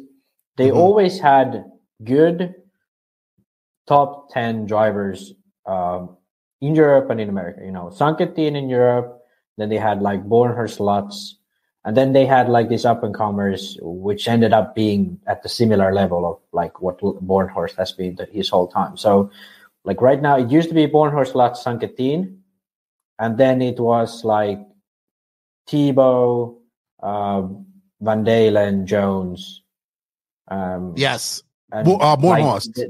And then they didn't have anyone in Europe for a while. But right now, I think they have the best team they could have ever imagined. Mayfield, a known guy to drive well no matter the car. Like, you've never seen him not be quick. Like TLR, when he was at TLR, he was still one of the fastest guys. When he was at AE, that really, really outdated 8-scale buggy, he's still fast, fighting for nationals and even the worlds. And then then when going to Mugen, having a really good buggy, he dominated. So he's a guy who can run well with any buggy. Mm-hmm. Barufalo started out with TLR, went to RB, then went to X-Ray. He has something between that. Can't remember what he went between that, but he's never been like on a Mugen or a Kyosho or some like chassis that has been like, oh, this is the best chassis, like universally agreed that this is a good chassis and stuff like that. He was at X-Ray, which was a good car, definitely. But he has proven that even on Techno, that some might say is like, even I would argue it's not as good as an X-Ray, but he has still proven that he can find a way to find good results. His results hasn't gotten any worse, in my opinion. Okay. So now they have two drivers, one in Europe, one in America, who are one of the fastest in the world and can definitely win big races. They still have Van Dalen, who has promise. They still have Wiggins, who has surprisingly been one of the top guys. That was a nice one. That was a nice sort of a expose of what we're going to talk about next. But yeah, right now they have two sort of drivers you don't really have to pay a salary that are still good, and two really, really fast drivers that can get you that, at the best case, Roar National Championships or a European Championship win, Okay. So they are at the best situation they've ever been, in my opinion. But it also is a bit risky. But it's a two-edged sword, kind of. Most definitely, because if he isn't instantly fast, it's just good. The internet's just going to go crazy. It's kind of like the same thing if. Okay, so when we compare what Ronald did with the Mayako, but it was a completely new chassis, like everything had to be learned, that level of driver driving that car. The Techno has had many levels of drivers driving the car. I still think Ryan Mayfield's the fastest guy. I think he's going to have a lot to prove. And I think Techno has a lot to prove, and they are probably wanting nothing but victory. I would say that for them, success would be either winning all three or winning Nitro Buggy. They've won E-Buggy and Truggy a few times, I believe. But I think Mayfield's just going to get it done. Now, what happens with Mayfield's 10th scale future, we're not sure. That's a big question mark at this moment. I don't know. I heard he got offered a deal by Schumacher, but he didn't accept. Right. And what I've heard from Techno is that they are not coming out with a tool drive. But we'll talk about that in the 10 scale segment. I have to say that if I was, involved in Techno, some way, I'd be like, okay, now is the time to make this brand, step out as we are one of the, because they have done really well marketing wise. They do well, they have a brand, a known brand, and they do good with that. But now is the time where they can become sort of associated of the, well, not associated because they have such a long history, but they can become like one of the, brands that are going to be there, are going to stay there as one of the top brands, and become, TLR associated level of the American brand history. So it looks like his teammates are going to be Marco Barufalo, who he wanted to throat punch a few years ago. That's going to be interesting. Oh, yeah, that's interesting. That's going to be interesting to see how that works. I don't think they're going to have much discussions. Like Mayfield works on his own. Barufalo works on his own. Barufalo is not even that good in English. So, I don't think he's very good in English, though. He is very good in English. Yes. And then it looks like Seth Van Dalen staying on. Obviously, Tyler Hook's left. I wonder if this is going to be a recession for Hook's back to Techno now. I don't know. With the I don't know why. I think Hook's moving out of Techno was a bit, too soon, he should have just held it for another year because he knew Mayfield wasn't going to stay at me. He definitely must have known. So I don't know. Must have something. Yeah. So, maybe he was sent over there to convince him to go to Techno. I don't know. Maybe that was what it was all about. To me, if Hook came back to Techno, that would be like there would be no more excuses left because he, say what you want about Tyler Hook, he knows how to market a brand, how to make yourself at least seen, So I think having Mayfield, and the thing is, Van Dalen and Wiggins are all under J Concepts now. So this J Concepts Techno link is strong. It's there. It's gonna be like the Mugen J Concepts link when Drake came over. Exactly. And I think this. I mean, I kind of hope that Hooks moves back to the Techno camp, for everyone's sake, because I think. I do want Techno to do well, even though people might not believe that of me and JQ. But I don't know JQ. I don't think JQ wants Techno to do well. But I do want to see them succeed because I do think they have something unique, even though I don't agree with their design philosophy per se. But I do think they have something worth to see. Well, they want to win, and they went out and got. I think the only other person that they could have signed that probably would do this would be Fend in America. Yeah, and they went out and got one of the biggest guns that are out there. But definitely, they go into DNC with lots of. Yeah, I think this was the best move Techno could have made. I think you have this down as the biggest move of SillySeason too. I have this down as the biggest move, and I have this down as the best move for all parties included. Okay. Paycheck. Techno couldn't have gotten a better driver. If they went all around the world, like even Ronafog to Techno would be a worse move than this, in my opinion. Right. I don't think it would have fit. Yeah. Do you think Mayfield wins the NC Nitro Buggy? Yeah, I think we cannot. I think he's there. I would be surprised if he's not in the top 3. I'd say that much. Okay. I'm not going to say he's going to win, because I do think this year's DNC is going to be really tight for the win. But I would be surprised to see Mayfield not be in the top 3, or at least not fighting for the win. Okay. Well, let's move on. Congratulations to Ryan Mayfield and Techno. We look forward to what they're going to do. We got SIC coming up next weekend, so we'll be following that.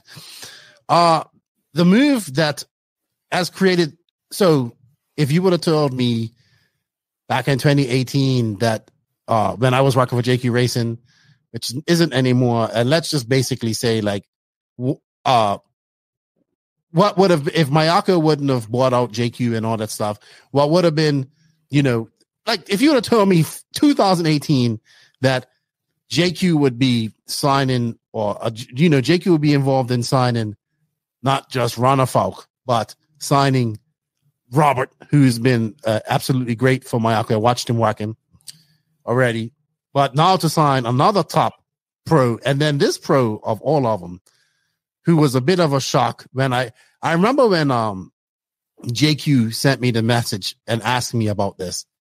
And it was I've known about this for a few months, but it's been kind of like, iffy. I haven't really been bothered too much. And obviously on the South American tour, I was privy to mostly everything because I was there all the time. So I knew what was going on. But as we release this podcast, as we're doing this hasn't been released to the public yet. But it is probably the most hyped move of SillySeason, and that is, boom, there we go, Mr. Jared Tebow to Techno. I messed that up. Jared Tebow to no, Jared Tebow. No, I like, keep that. That's a perfect lefty bumble. Jared Tebow to Mayako. So this was what everybody speculated. It was fun. Look, I'm not gonna lie. I knew he's been at Mayako for quite some time, but I couldn't say anything. I was sworn to secrecy by Robert and JQ and all this type of stuff. And literally, before I came to record on this, like JQ's like, "Oh, I'll send you the press release," and I just got this. We hadn't got the video. I know JQ's making a video for him, or has made a video for him. But hey, man, Jared Tebow to Mayako for 2023. He also made some changes in his engine program to Ultimate, and as well as hot race tires. I've seen him drive the car. I'm so far ahead. Look, dude, I had spy footage of Tebow practicing at Hobbyplex on the day after that JQ and Robert didn't have. How you like that? I had that, and I showed them that. I was like, look at Tebow in the car, and he looked good. He likes the car. I believe he's going to SIC next weekend. Yeah. He wants to go to that race. He's super eager. I don't want to spend too much time on this. I think this was. I think people will be surprised, but a lot of people think that he's already at Mayako, so a lot of people won't be surprised by it. But it was funny watching the Discord and watching different comments, like, "Oh, he's to AE." I've got proven source that he's going to AE, and then like I know like the NPC members in Mayako know that it's there because they got introduced to him last week, I believe. So it's funny to see all of that. I like that Tebow played into it as well, and then then it was funny. Like in the Discord, people would say, "Look, there's a clue in her," and then I would play that, and I really enjoyed playing that this year. I'm sorry, guys, I couldn't talk about this because I was held at secrecy, and I had to. It was totally off the record. But Tebow to Mayako, he's also going to be the community. Let's see, let me find that. Oh, where did it go? The community manager. Yeah, community manager Yeah. So the thing that I'm like the most impressed by is like a year ago, well, a bit over a year ago, like we were wondering if Mayako is going to have a pro or like a top pro, world champion level pro. And now Mayako has 3, Ronafog, Battier, and Thibaut. So that to me is kind of crazy to imagine. Joseph was really excited about this too. He took him a few days to believe that this was happening. When he was in South America, it's like, wow, I can't believe that Thibaut is going to be driving a Mayako. I can't believe it. Yeah, like, I do think though Mayako was or is the perfect home for, especially like for Ronafog, first of all, because he wants to make a difference. He wants to do things his way, not like to be just a driver for a brand, but to be someone who represents a brand more than that. And for Robert and Thibaut, who have built themselves a brand exactly already. Thibaut as a JTP and Robert as one of the biggest faces of the Spanish-speaking world in RC. So those two things, fit perfectly to the Mayako, brand, because Mayako is about a community. It's about, having that, that they're guys. It's a thing people build up together. And I think this is the perfect move for all the parties included, Mayako, Thibaut, Battier, Mayako, So I don't know. I already talked to Jared and he's super pumped. And I talked to him the other day. He really likes the Discord. He was like, I never knew this existed. And I was like, I was like, I said, I felt the same way when I first kind of got in it and discovered it. And it's like, it's such a good tool. And so he, like Robert, he has to work. So he's going to be dealing with customers and doing all this type of stuff. And he's going to be, I believe it's going to be like a distributor or service center through JTP. Right. And then what he's done, he's also had a kind of an instant effect where I know he's going to bring people on because he has a following. And I don't think there's that much pressure on him to win instantly at this case because he wants to win. So I talked to him and he says, I can still win. My issue has always been, I have the pace. I just lack the consistency. He seems to really like this car already from the testing that he's done. I know he went on to Thornhill. I don't know how it went there. I haven't talked to him. He's super pumped from SIC. But what's happened is I was talking to his friends who I know, and they're like, dude, I've never seen him this excited. So I'm super happy to see this. I'm happy for Robert. Obviously talking to him while I was out there and his thoughts. And he's out there tirelessly working on the car and doing what he's going to do. Yeah. So, and then of course, Ronafog. I think now Mayako went from not having a pro to probably one of the strongest 8-scale teams put together in a long time. Yeah. And to me, the thing that to me makes this move for Robert and for Thibaut much better than any other move they had available, or could have even had available, is because when Thibaut was at Techno, he was sort of the guy who had to come up with his own setup. He didn't have, obviously there's Wiggins and people test a lot of stuff, but he didn't have someone to go off of. Now they have, Joseph, who has created the car, who really, really knows how cars work. I mean, obviously I'm at Mayako too, and there's like Ronafog, lots of people who are really passionate about, product design and Robert is too, to be honest. And Robert as well. So, and for both of these drivers, Robert, like I can say, I don't know, Robert will get mad at me for saying this, but for a long time, he has definitely been struggling with the Mugen on certain conditions. And he has said that himself, that he has to find a way to set up the car differently. But at Mayako, he's given sort of a fresh start. And then he has someone to guide him, like Joseph, to guide him to a setup where he can succeed. So not only do I think this is sort of a good match, like visually or optically, but I do sincerely believe that this gives better opportunities to both of these drivers to also succeed in their personal racing. Exactly. Not only their personal racing, but transition into that. Because I still think that these guys still have, I would say Robert just went 35, Tebow's 35. Yeah. I say they have 5 more years left in them. At least 5 years left, yes. where they can race at, peak level. Because there's no proof that an athlete, especially in motorsports where physical condition is not that big of a deal. There's no evidence that an athlete is too old at 35. 40, maybe, but 35, no way. So that's what I think, that now with the right sort of circumstances, these two sort of can have their last hurrah in a way. Mm-hmm. And I'm really excited to see that. And that's why I think for Mayako, these were big moves. I'd still say the Bayfield move was overall the biggest move and, the best move of the silly season. But I think these two moves are the second. Mayako's silly season was pretty good. And I'm saying this as objectively as I can. Obviously, I'm part of Mayako and excited about this. But anyone, you can't be like, oh, this was a bad move for these parties. I just don't see that. Yeah, I don't think, and people just need to understand the dynamics behind these deals. I kind of know the ins and outs. You do too. It's about transitioning to building their next life in RC as well. Yeah. So we talked about drivers that ain't doing this. Well, these are two great examples of drivers that are doing this. Yeah. And following suit, building their brands, building their shop to continue. Another racer who has actually done a good job of this has been Yannick Aigon and has been Renault Savoia.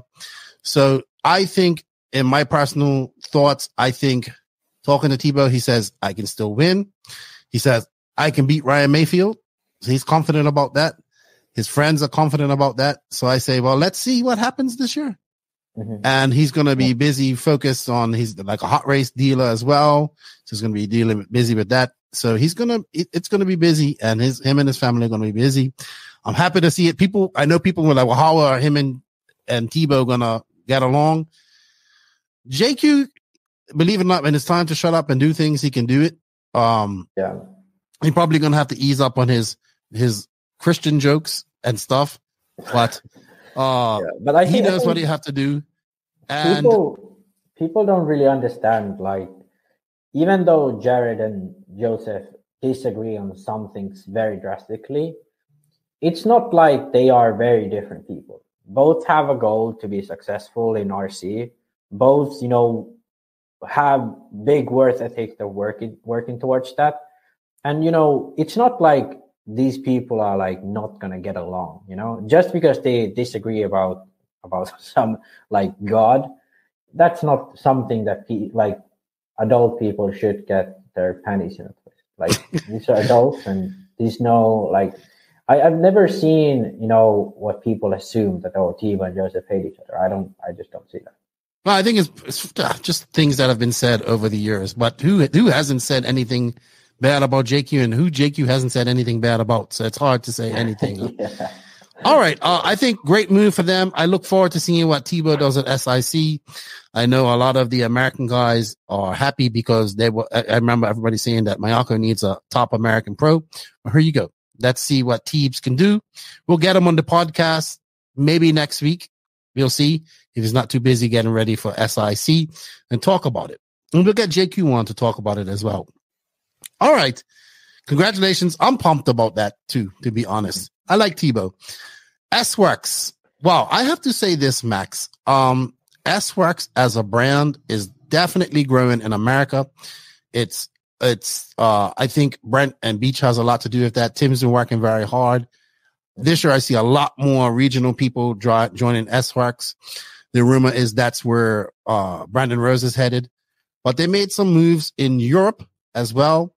Mattia Polito. A lot of people may not know who Polito is, but he's a very fast young Italian driver. He did make the Euro finals in 2019.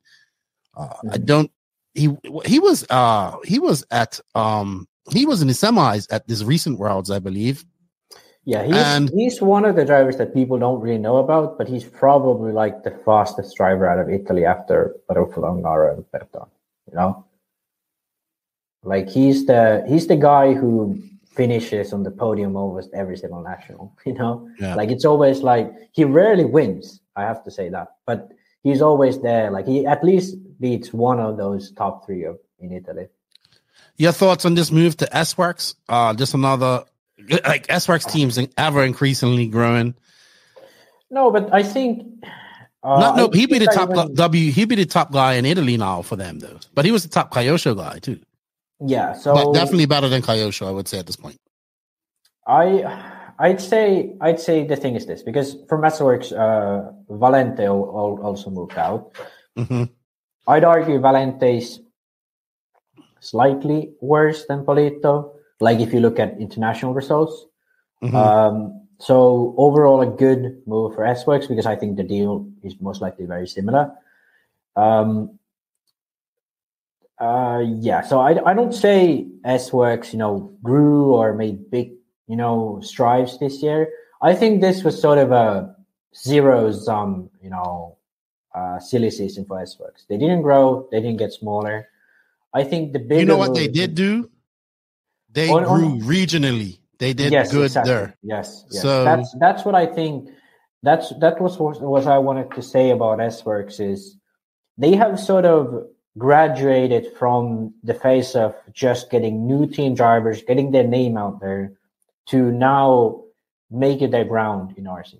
They've established S-Works is here, it's gonna stay, and now they sort of are building the structure that how it's gonna stay. American distribution.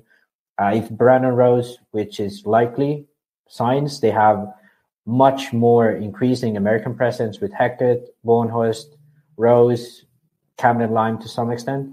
So they have like a good American presence. Then they have Boots, Canas, Polito. And your Newman. Well, he's now running the 10 scale stuff officially with them. And that's the other level. They are really pushing on the 10 scale side of things. We'll talk about that in the 10 scale part of the podcast. But definitely S-Works is. And now Kobovic. They sort of. Kobovic was added to their 8 scale lineup as well. I don't think he's that big of a name, but he's definitely a bonus for. On carpet, he's lineup. Fast, dude. Oh, yeah, but Kovacic is still staying with Schumacher on 10 scale. Yeah, but I'm saying, like, I don't know what he does in 8 scale. In 8 scale, he's never been as good as in 10 scale, but he's still fast, obviously. But I'd say it wasn't like a killer silly season for S-Works. But it was like S-Works should be happy because they already had a good team. Now they for example, they picked up young Joey Bardon from Techno, good regional driver in the Southeast. Not sorry, Joey Bardon. Sorry, Joey. Sorry, David Olsen. Sorry. Okay. I always like when I say young, I'm thinking of, but I know David is from South Carolina. He has been doing really well regionally in Southeast.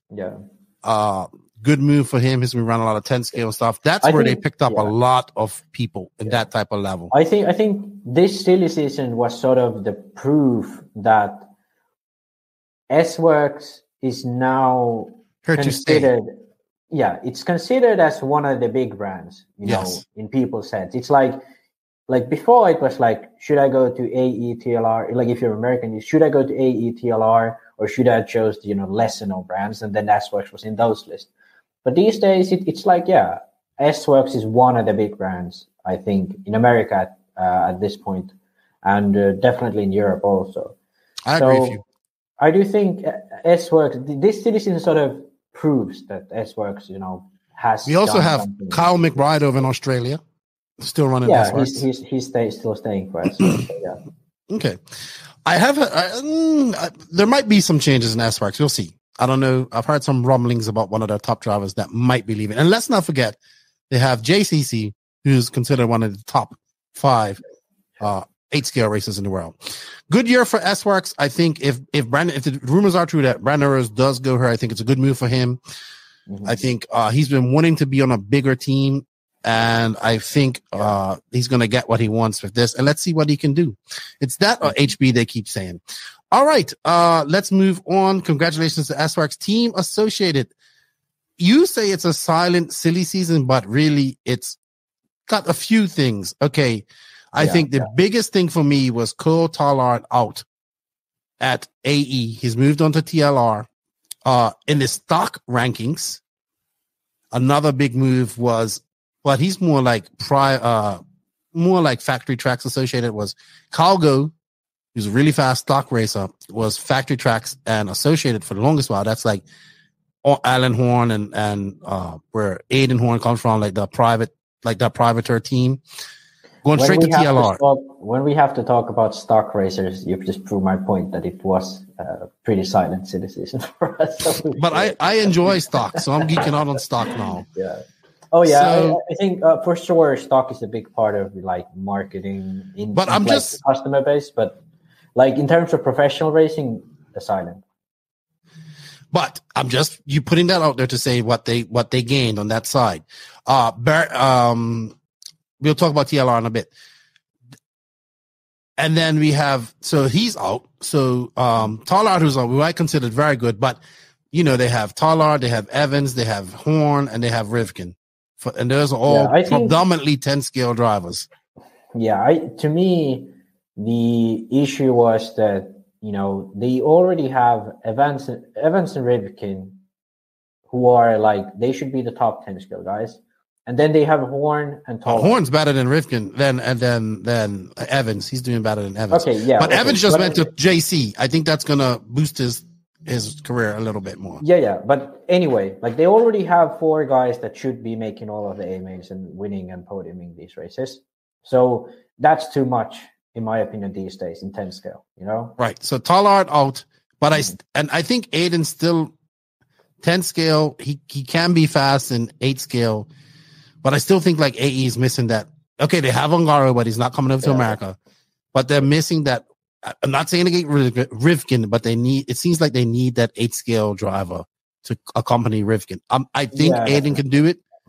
I think Horn, Tallard could have done it. But I was very surprised at this move. I really like CFT.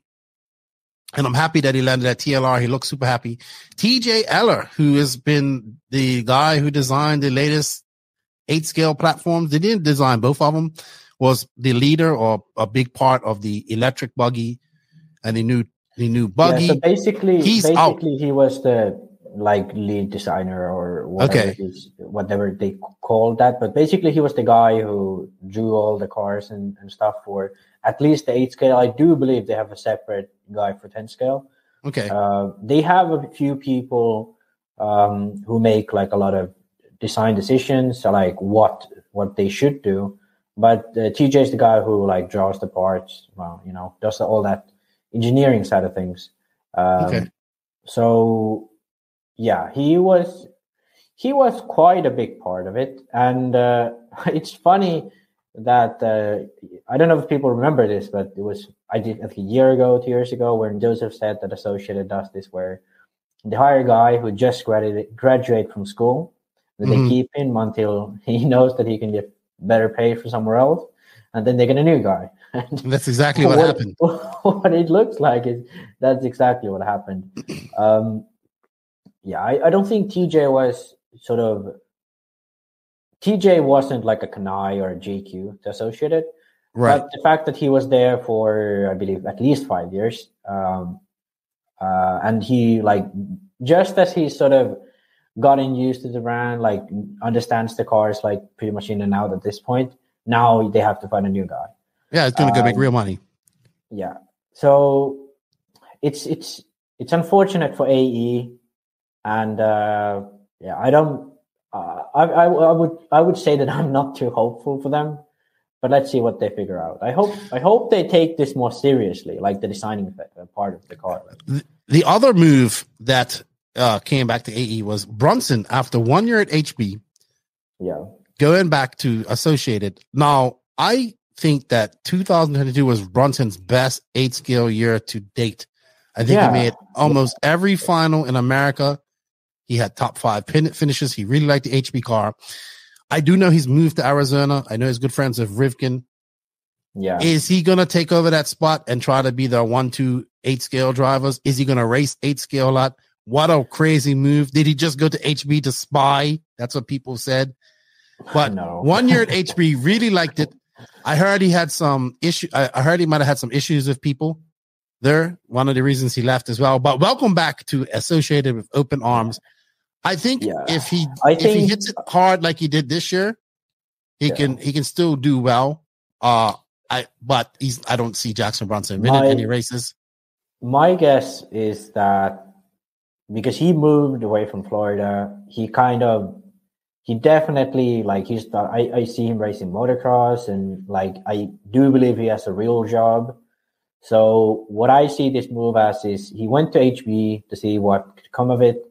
He understood that, hey, I like to hang out with Rivkin and these guys, and now he's he's racing semi-seriously still, but he's not like trying to pursue becoming a pro or anything. So I think this is a move where he just like likes to be at AE more. Oh, well, Cameron died. Oh, well, yeah. We got a lot more to go. So yeah. All right. Yeah, I think basically the move is like he just enjoys the AE team better, and he wants to hang out with like Rivkin and these guys, and that's why he moved back. Okay. I think that's all I have to say about AE on that front. I don't really have much more to say about them. Yeah. Let's go on to next in the list. You have Nemo Racing, Brandon Rose out, Tyler Jones in. Now, this was a surprise switch. Mm-hmm. So I knew that Brandon, I think even Nemo knew that Brandon wasn't happy, and he was openly looking for other rides. I know he was looking at Mayako.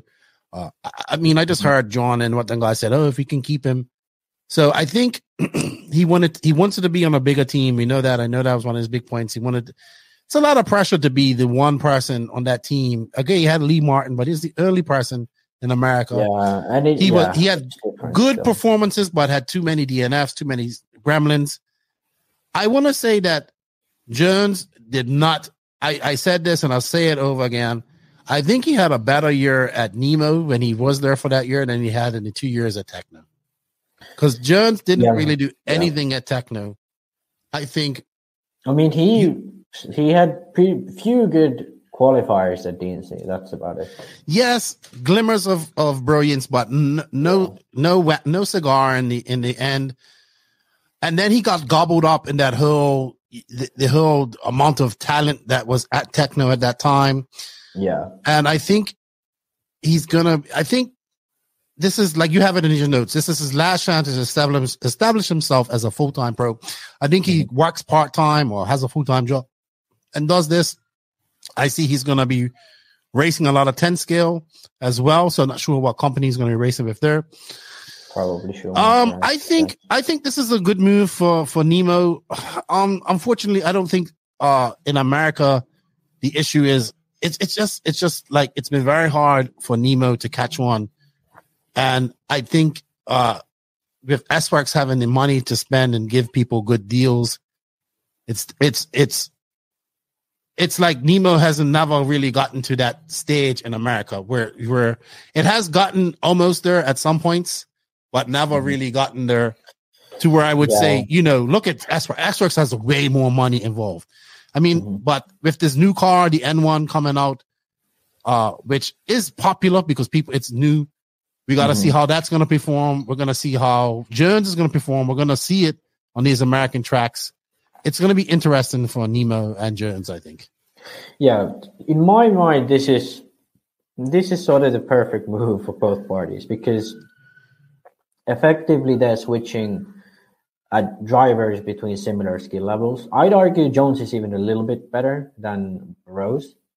Mm-hmm. So I'd argue in Nemo's case, they probably had let's say similar level driver, because it's hard to really say. But similar level drivers. Burroughs made more finals than this guy, I would say, in the last 2 years. Yeah, but I mean, Rose is good, man. Don't sleep on B. Rose. Rose is good for sure, but I think Jones has showed more hope throughout the years. Well, he's won a big race. He's won PMB. Yeah. So the thing is, like, I do say, like, if I would have to hire one of those, like, I'd go for Jones because of only one reason, and that is it has been clear that he hasn't enjoyed his time at Techno. I don't know if he's enjoyed like being in the team. That I don't really know about, but definitely the way he has raced for the past few years, it hasn't been like, oh, I love like racing and stuff like that. Like, especially if he's like put results first. So I think a fresh start, a change. I'd argue the cars are pretty equal level. Maybe like the N1, I don't know how it handles, but that could, if it really is a good car, that could give him a little bit of an edge too. And also just the mental switch for him. So I think because of that, he might sort of get like, this is my last chance. I'm going to go all out. I'm just going to have fun, not going to stress about, can I be a techno for another year, whatever, like whatever things that must have been in his mind. So he has his like fresh, good mindset going in. He knows that he can win big races. And I think it's a good thing, because when you think about Rose at Agama, or at Nemo rather, like it was pretty clear he wanted a bigger team, as you said. And when you have that mentality, you're not putting 100% mental force into that thing. So I think it's a good switch for both parties. Both have sort of a mental reset. Both are happy to like be there. And I do think it's a good switch for Nemo Racing. I agree. I think so too. I hope it lights a fire under Tyler's ass and he does what he has to do. Because there's been many guys like Tyler who have been on the cusp and don't make it. Mm-hmm. So many more. All right. Next up is WRC. I would agree with you. One of the biggest surprises signing Cav. So I honestly thought Cav done enough to stay at TLR 10 scale wise, but budget cuts played a bigger role than that. They also got Valente. Also on the American side, they got Dylan Hoffman, I think. Kaufman, he's going to be their manager. I think he's transitioned to that. And they also have Chris Morant, who is he's a driver, but he's also filling in as a manager as well. They seem to be getting their stuff going over there on the Senate RC with Matt Kennedy. I see this guy Billy Card. He also was one of the questions. He seems to be a photographer. He's taking some great pics. I'm seeing WRC showing up. It slightly reminds me of JQ when we started out, but without pro guys. I think better example is S-Works. Yes, you said here you have similar to S-Works in 2018. Also in England they have Lewis Jones. And now they have Cavallari at this race, not at this company. They did have Lutz, but they had Lutz when it was on a different management, and that didn't work out too well.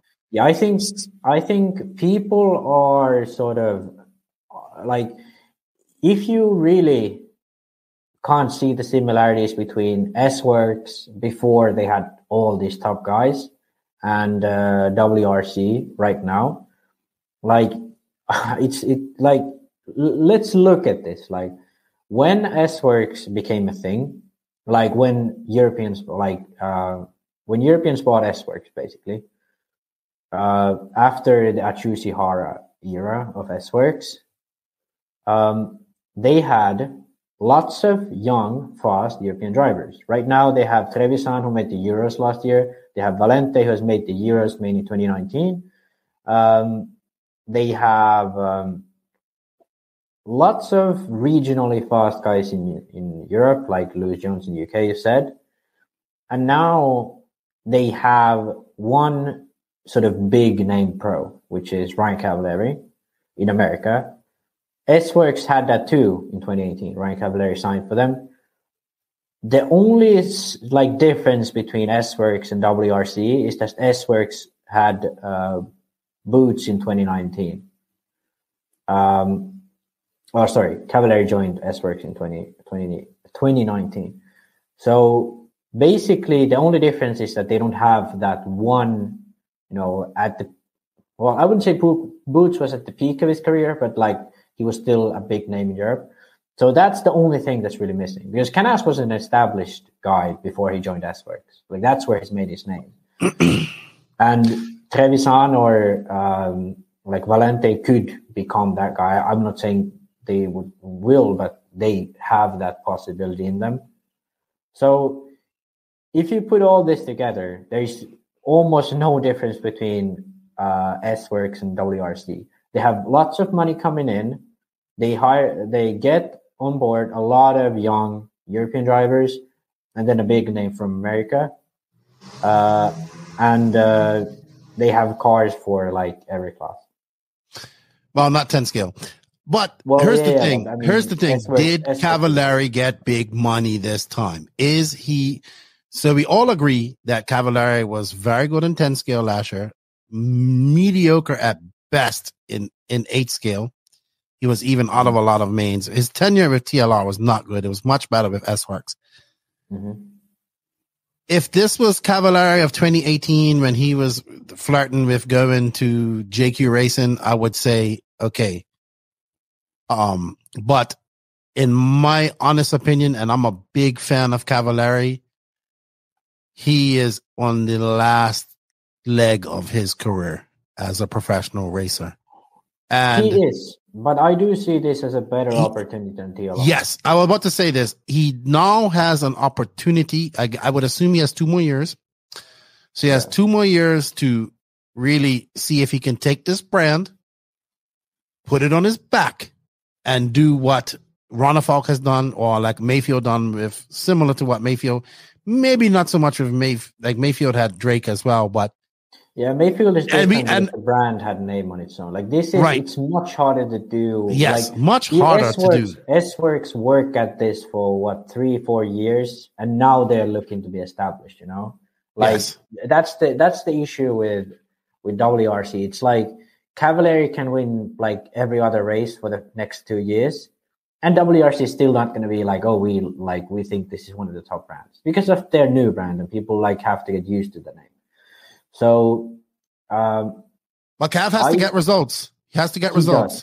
He does, but I do think this car will definitely suit him better. He did well under Associated. He did well under S-Works. Both pillowball cars. He went to a C-Hub car in like totally different world, you know. So I don't think he's a bad driver. I don't think he's become worse in the past 2 years. I just think he didn't figure out how to get the car working for him. So I think this car will suit him better.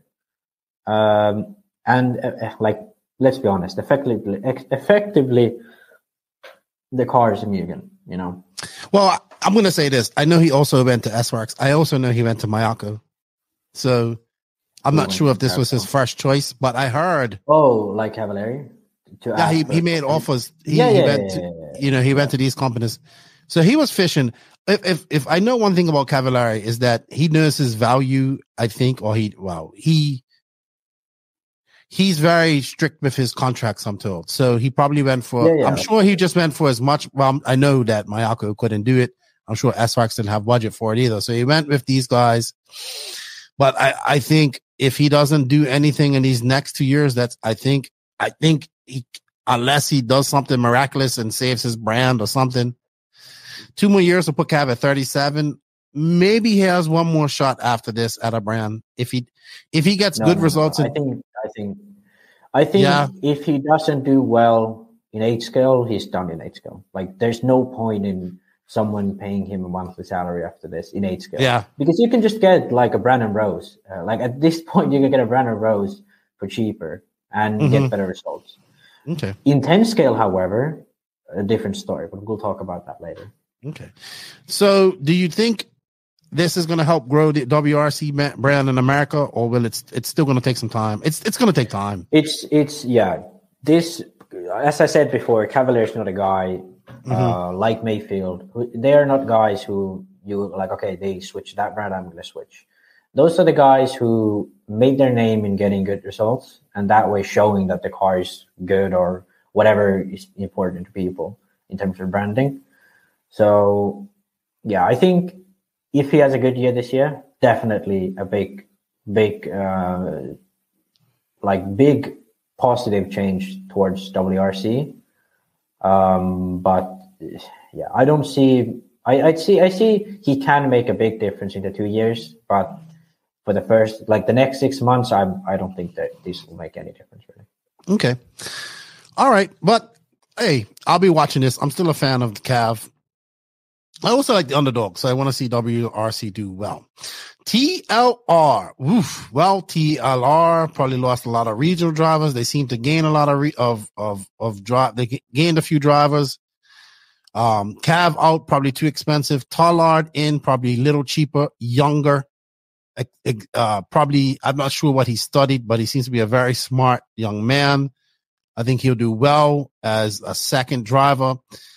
Frankie Contreras out, but people forget that TLR has, everybody forgets about him. Tater Sontag, who's been silently doing well in 10 scale and 8 scale. And when let's be honest. I think that Fend being the national champion and whatnot is, and the amount of races he won, even though I think Mayfield may have won more races, but being a national champ probably edged him over. Fend has nothing to prove this year. Everybody's going to be chasing him. It seems like even Mayfield, I don't see much difference happening. I don't see much change with him. I still think he's going to be dominant. I think the program that they have done, yes, TLR will lose some drivers, like regional drivers, but I think they'll just make up for it. And I think they have a strong chance of winning a 10 scale worlds this year as well. So I think even though it's a little bit of bad publicity, I think that TLR just comes out still okay, still fine. Yeah. Still fine here, no problem. I think the thing about TLR is the brand itself is strong enough where they could just not sponsor anyone apart from Fend and still stay afloat because they got Horizon backing. They got the brand name. Fend is winning pretty much every other race he goes to. They definitely have one of the best 10-wheel drive cars at the moment for both classes. That's 10-wheel drive. I said electric 10-scale cars at the moment. Yeah, this is what when you do 2.5 hours of podcast straight, you say 10-wheel cars. 10-scale cars at the moment. So overall, I think like they are pretty set for now. Like I don't see TLR, like they could fuck up things in terms of like everyone leaving them, like fast guys. And they just like if they hold on to Fend and keep their brand name up, I don't think they're gonna have any issues. Yeah, I agree with you there. So it's a bit like disappointing to say that, but I don't think TLR is going anywhere. Like no matter what they do, because they have Horizon backing, they have a strong brand like Arma, and these brands are doing really well. They can always brand TLR through that. So I agree. Yeah, I agree. I mean, I'm not. I don't see much of a. I don't see. I think like even how much I think it's a bummer to say this, but if I was Horizon, I probably would have scaled back on the TLR spending as well. Yeah, I agree with you. All right, we're going to touch on Kyosho and HB Racing. Not much to talk about her. Polito, you have Tegasi here. I follow him on Instagram. Kyosho Italy seems to be done and dusted. Yeah. Lutz stays, Savoia stays, and I think Yao stays. Yeah. So the reason why I put this here is because Kyosho Italy was like not counting obviously Kyosho Europe, which is Kyosho France, basically. Kyosho Italy was basically the last, independent, big presence of Kyosho in Europe. There is a presence in Germany, there is a presence in France, but Spain, I don't see that. Portugal, there is thanks to Joao, but in Italy, Tegesi was the guy who kept Kyosho afloat. Polito was their driver, and now both of them are gone. So I don't see Kyosho Italy existing much further. I see a slithering of new Kyoshos with Lutz, but not what I was expecting. I think I know this is going to piss off a lot of Kyosho people, but I think we're seeing the rumors might come true. Like Kyosho might just end up like Tamiya at some point. I don't know when that's going to happen, but I mean by that just out of racing. It looks really, really much like Kyosho's. Yeah, it will become a new Tamiya. I don't like at this point they would have to do massive changes to turn the tide. Like I just don't see Kyosho becoming like, I don't think they even had a guy at the World's Made, you know? Like, Yeah. I don't think Kyosho will remain a racing brand for that long. I have to agree with you. All right, HB Racing, nothing. The HB Racing, as usual, picked up a lot of regional guys. Not much movement. A little bit of movement in Europe. Not much. Brunson out. I think at the last race, they still got Little Bump, who's getting better. Obviously, the Fullers are there. Caden's starting to get up on pace. They still got Cole, but we know our feelings on Cole. He's hit or miss. HB quiet. There was that big 10 scale stuff, but that's not looking too sharp. Oh, they got Pavitas. I think no they're changes. all right for another year. I didn't see any. Like last year was a big, HB year. Like Ron Falcao, and then lots of like smaller names in. But right now it's like, I think they've kept everyone pretty much. Yeah, I don't know what's going to happen with HB. I know they need to get the new car working, and well, not working, but they need to get. Yeah, you know what? I keep hearing it from everybody. They need a new car, so we'll see how that works. I don't really have much to talk about HB Racing, to be honest, on that front.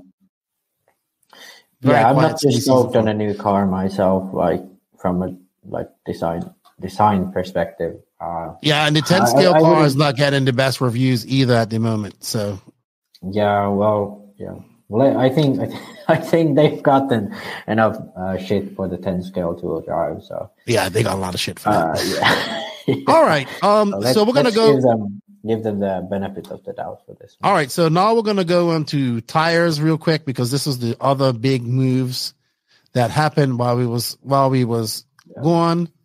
Let's go hot race. Seems like everybody's going to hot race. Everyone besides Ogden, who went to TZO, but hot race got Barufalo, Berkan, Canas, Denny, Tebow, and that's just to name a few.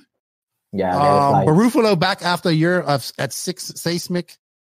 I don't know what that was about, because like it seemed like the post Barufalo made a year ago was like, oh, we didn't agree on things and decided to go to separate ways, and now he's back. Like, what? I do not understand what happened there. Like, I guess Barufalo just realized that seismic isn't that good, I guess. Yeah, I guess he realized it was a mistake. Yeah. Like, I do not know, but I definitely pretty sure that it wasn't a good move on Barufalo's end. Okay.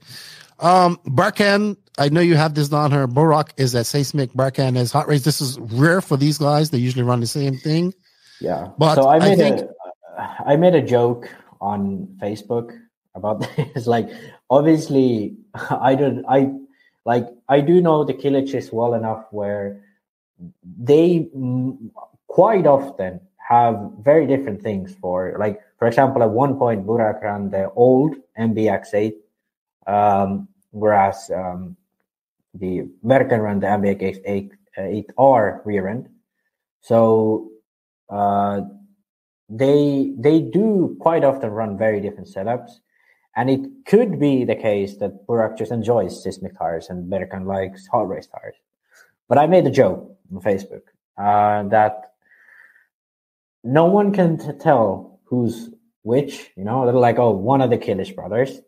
So they made the smart decision of signing for both brands, and then at races they can run whichever brand they choose, because no one can tell them apart. So you're on mute, but I think you like. Did you get in trouble for that? No, I didn't. I don't know who. I can't remember who said commented that, but obviously it's a joke. I'm pretty sure, because I'm pretty sure like it's actually like really it's just that Burak prefers seismic over hot race. Like it could be the case. We shall see. All right, big move I think this year was TZO. Nick and the guys picking up their first pro driver, Cole Ogden. Now I really think TZO and this push that they made this year, so I would say right now, obviously it's J Concepts number 1 in America. Then we have Hot Race, I would say number 2. I'm going by America, but in Europe, Hot Race is number 1. In Europe, we're going by America. in Europe, it's pretty much like 75% hot race, and the rest is the rest. You know, Seismic is probably like 10%, and the last like 15% is just all random brands. Right. So I think TZO is in a great position to be where I have TZO passing or even farther ahead than AKA and Proline. Yeah. I think this year they will be. So they have that they are in position to be in that third spot behind Hot Race, I would say right now in America. I don't know what they're doing over in Europe, but there've been a lot of promotion. I see a lot of people running the tires. Let's see if Cole can do well with them. We'll see. But I think they're definitely in a good position where they can be, because there's a lot of tire companies out there. But I do think it's actually good that they have Cole, because Cole is on the East Coast. TZO is very help sell there. Yeah. So TZO is originally very SoCal due to Nick and his crew, mostly like racing there. But now they got Cole on the East Coast. I have personally ran TZO tires on the East Coast. Very, very early versions of those, but same rubber on the East Coast. And they do work really well. So I tested them against J Concepts, and I did pretty similarly. So I think I do think Cole will do. I'm hesitant to say better with TZO than Hot Race, but at least as good with TZO than he did at Hot Race at the East Coast. And I would dare to say that he will do better with TZO than Hot Race in the East Coast, which is where he mostly races at. So is that because of the indoor races, you think?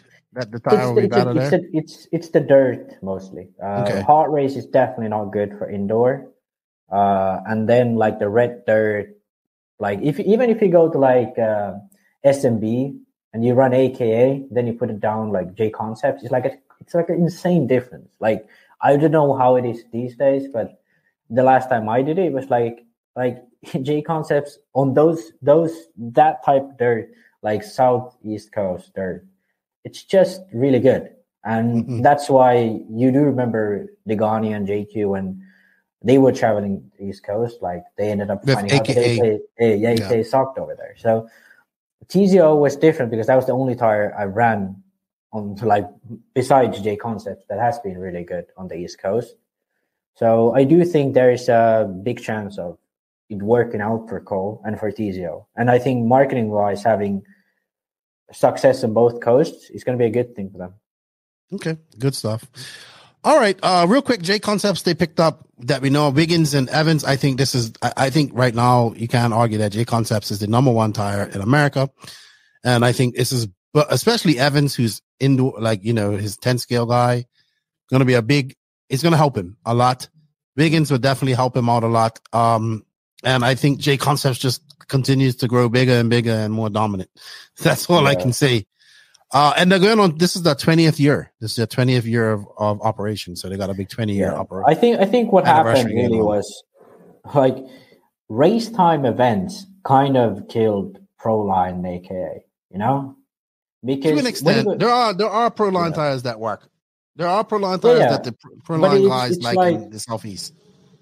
Like, obviously, J Concepts did much better work than I'd argue Proline and AK has done in the past.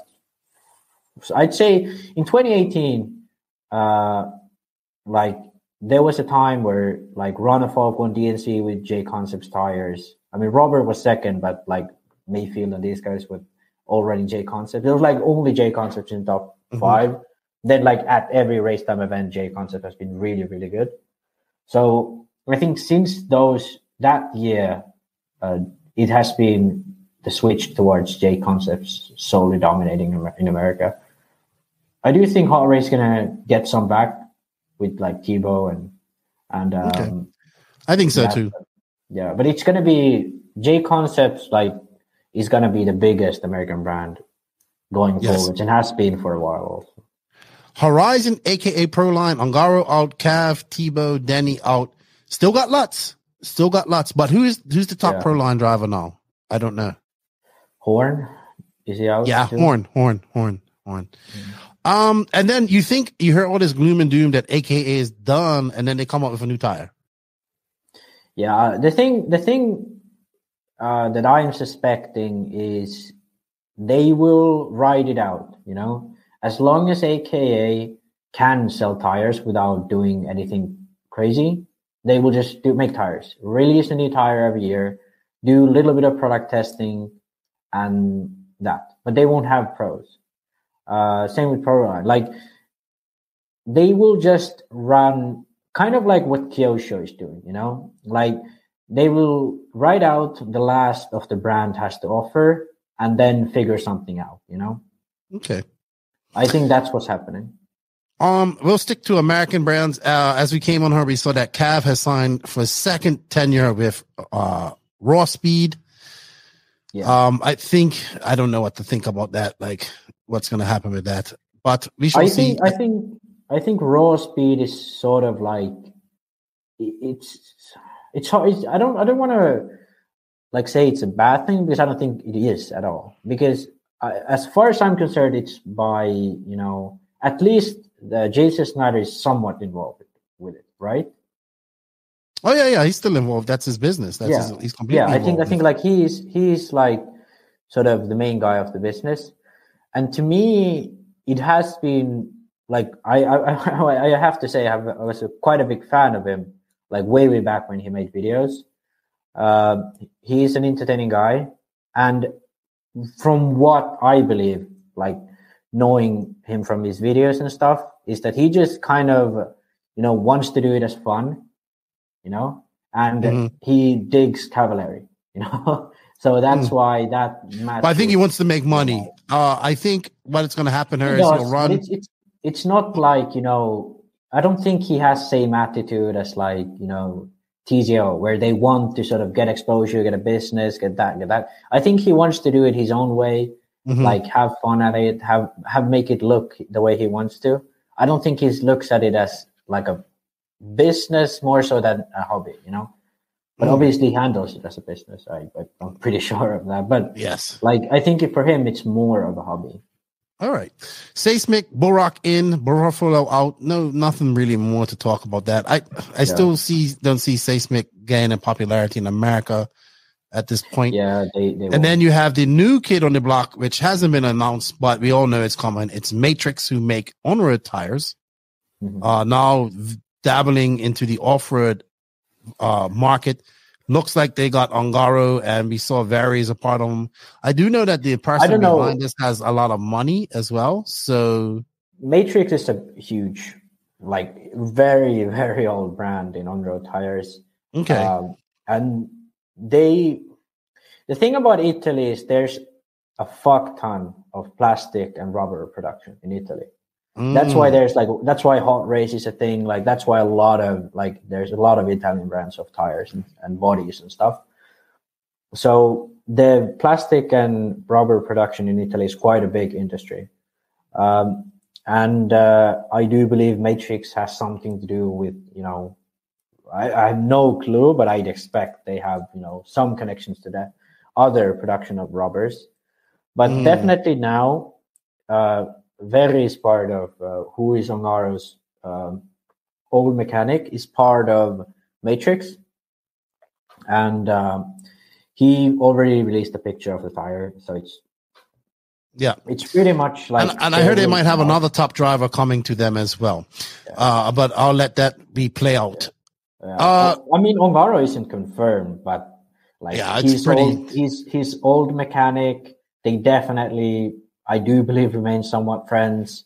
Ongaro trusted Vari a lot on tire choice. Like they did crazy things. Like they cut the tire and shortened the tire, like reduced the diameter by like fucking, really? I don't even like very little, but cut the little piece of the tire, re-glued it so that the diameter was shorter. And did stuff like that. And that's all Vari. So okay. He's very, he knows a lot about tires. So I wouldn't be surprised at all to see Ongaro go to Matrix, especially after the AK move, because I don't see Ongaro going to Hot Race. So yeah, I do see Ongaro going. I do not know about anyone else, but okay. we're going to go over, I think that's it for tire companies. We're going to do real quick here because we're not trying to go too long.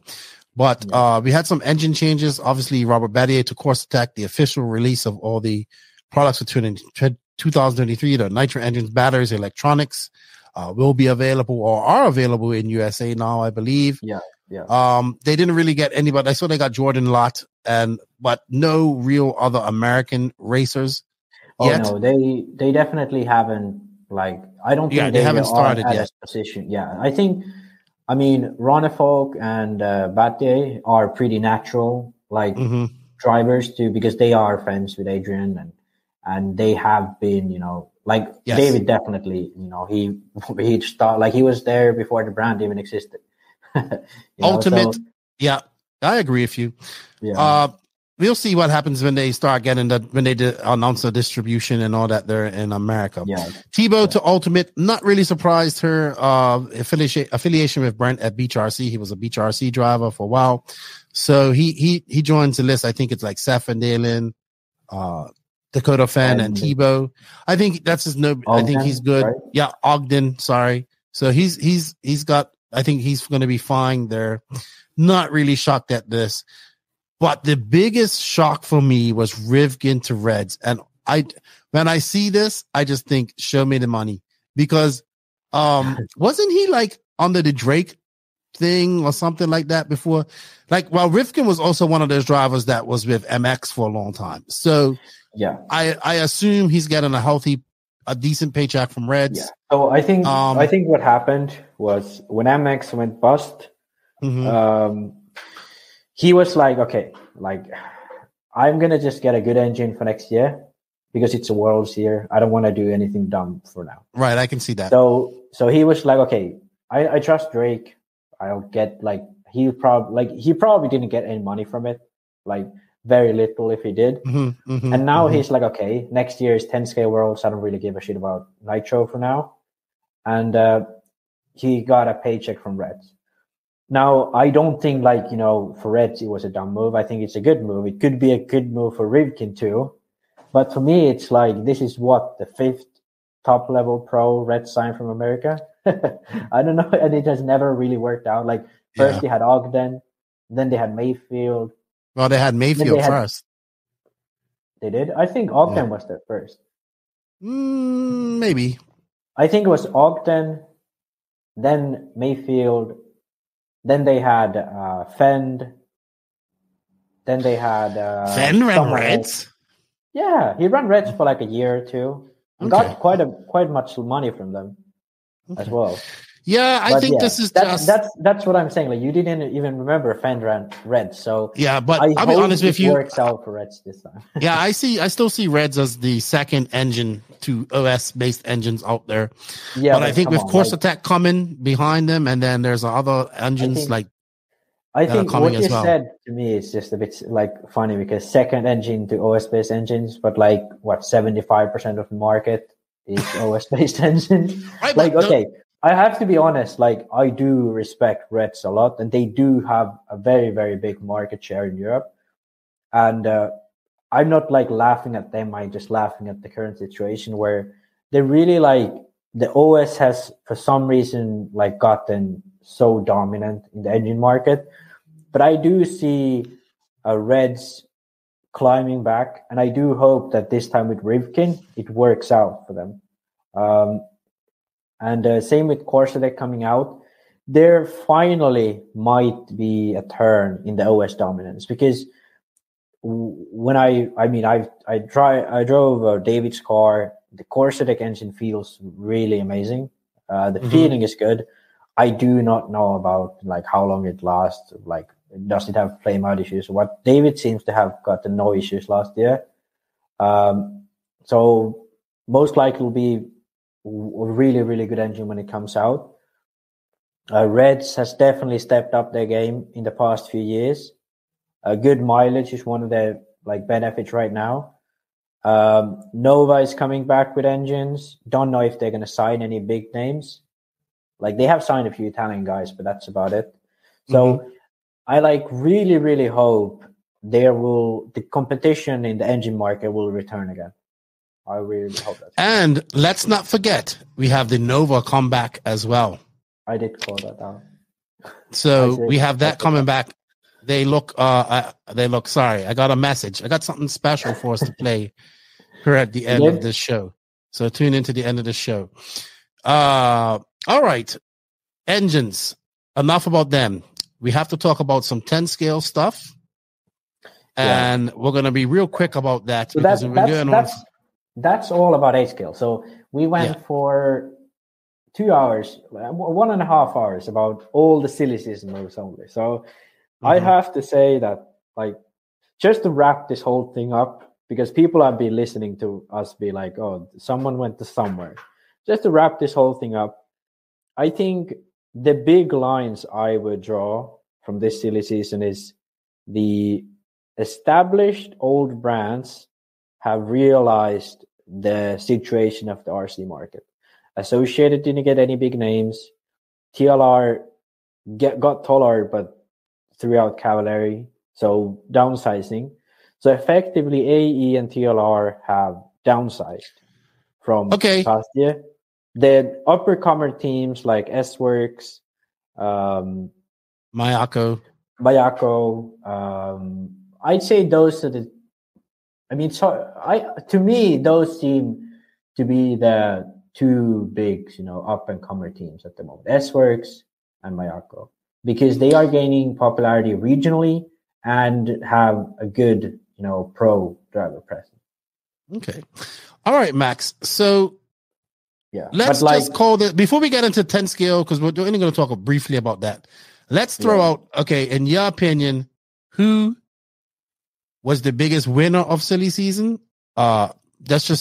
Let's just go. We're not going to go by tire brands and all that stuff. We're just going to go chassis brand and driver. Who is the biggest winner of SillySeason for you? Chassis and driver. It's hard. I'd like to say Mayako because they made 2 big moves. That will be beneficial for both parties. Not like, Mayako got the exposure by signing like Cavalieri, who's on his way out by the looks of it. Like they got Thibaut, who's still passionate, still wants to win, and Barrier, who's passionate, wants to win, has the talent and all that stuff, and also the exposure. But then again, I do think Mayfield to Techno was the biggest move of the SillySeason. And who's the biggest winner driver-wise? I like 10 times out of 10, I'd switch Thibaut and Jones for Mayfield if I was Techno. If I was other brand, maybe not. But if I was Techno, I would. So, all right, driver-wise, I'd say Thibaut. Driver. Okay, I put it this way. For Techno, Mayfield to Techno was the best move for Techno. For driver-wise, I think it's Thibaut for the following reasons. He definitely didn't ever grow to his full potential at Techno.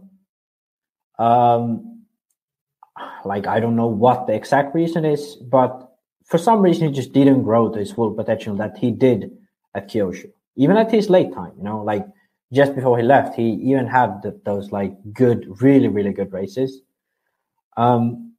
So why I think he is the biggest move for a driver is because he has the support system that he never had at Techno. At this level, definitely he didn't have at Techno. He has a fresh start once again and a chance to make a last hurrah in his personal career, as well as having a clear, post-pro career, way of making a change in the RC world. And I think for him, the mental change, I'd also argue the car change is a positive, but the mental change is such a big thing for him because every time I just read the community, my NPC community post, it does give more excitement. And I think that's exactly what he needs. Support, excitement, help, the structure, things that he feels like he's doing things. I think that's what's going to keep him going. and then he has that passion that he can drive well still. So yeah, I think Tebow was the best move. Tebow to Mayako was the best move for a driver, and Mayfield. I would say for Mayako too, to be honest. Oh yeah. I think it was obviously it was a very, very good move for Mayako, but like I'd argue that Mayfield to Tekno was a bigger move for Tekno than Tebow to Mayako was for Mayako, because Mayako already has like Ronefog. They don't need a number one. They just need, experience, exposure, like that stuff, Whereas Tekno, they were always lacking that number one guy, and now they finally got it, So Tebow is like, how should I put it? Tebow is an important piece of the structure at Mayako, but Mayfield is like the grand jewel of Tekno. Kind of that's how I put it. So that's why I'd rate Mayfield a bigger move for Tekno and Tebow for a driver. Like that's my so winner. real quick for 1 second. For me, so mine's a little bit controversial or a little bit different. On business side of things, I think Mugen that probably had the biggest winner because they freed up money and they're still going to stay popular for another couple of years, right? So I have that. The business side of me wants to say that. The other side of me wants to say Mayako because they got, Robert Battier and Tebow. And I think, I know that they have to work hard and grow the brand to make it work. But I still think the move for Tekno getting Mayfield was the ballsiest throw down, put your money where your mouth is type of thing. That's what Tekno done. Yeah. As for driver, oh man, I think the driver to get the best, it's hard to say. Like I'm kind of, I don't know driver wise who got the best deal. So I'm not sure who that was. Let me think about that and I'll come back to you. But company wise, I want to say Mugen. Yeah. Who is the biggest loser in your opinion? Yeah, I want to say about Mugen that I would agree with you. If we looked at just the current situation, I agree with you. But if we look at Mugen from 5 years from now, this was not a good silly season for them.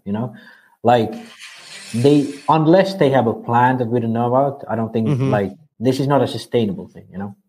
So that's why I didn't really think Mugen was a winner. But I do agree that business-wise, it was probably a good decision. And having Killich brothers and Drake, yeah, exactly. Thing for them. Yeah. That's what I meant. But they still have these good guys, like Yeah. But then the losers, Cav. I just have to say, on the driver's side, Cav. Yeah, I would have to say Cav was the biggest loser. Yeah. I don't know what I was thinking. Biggest brand in RC, Horizon, like TLR under Horizon, and running Proline. He lost his spot there and had to scramble out there, sort of go all the way to the bottom shelf and find. And that's not a disrespect to the guys at WRC. No. I'm not. What I'm saying is like this is a good chance for WRC, and this is a chance to prove that they don't belong like to be like the last brand the pros choose from. This is a chance where they can prove that. But at the moment, like being honest, like if you are a pro, you go through all the other brands and then you go to WRC last. At this point, like it's just a fact. Like I don't think anyone will be disagreeing with that. But for them, like every brand has to do it. Every brand has to work to prove their name, and then they can say, "Hey, we're at the top now." But yeah, Cavalieri definitely the biggest loser in the silly season. Brand wise, the biggest loser in the silly season. That's much harder because I don't think any brand really lost. Yeah. People would say TLR, but I don't think so. I think no, definitely. I think TLR is going to be just right. Fend. Yeah, they still have Fend. They freed up money. They have Tollard, who's I mean, he could even do as well as Cav did in 8 scale this year. Mm-hmm. Like, arguably. In 10 scale, definitely do pretty much as good as Cav did. Mm-hmm. So, effectively, they have an equal level driver for less money. Then they have arguably the best driver in America at Fend.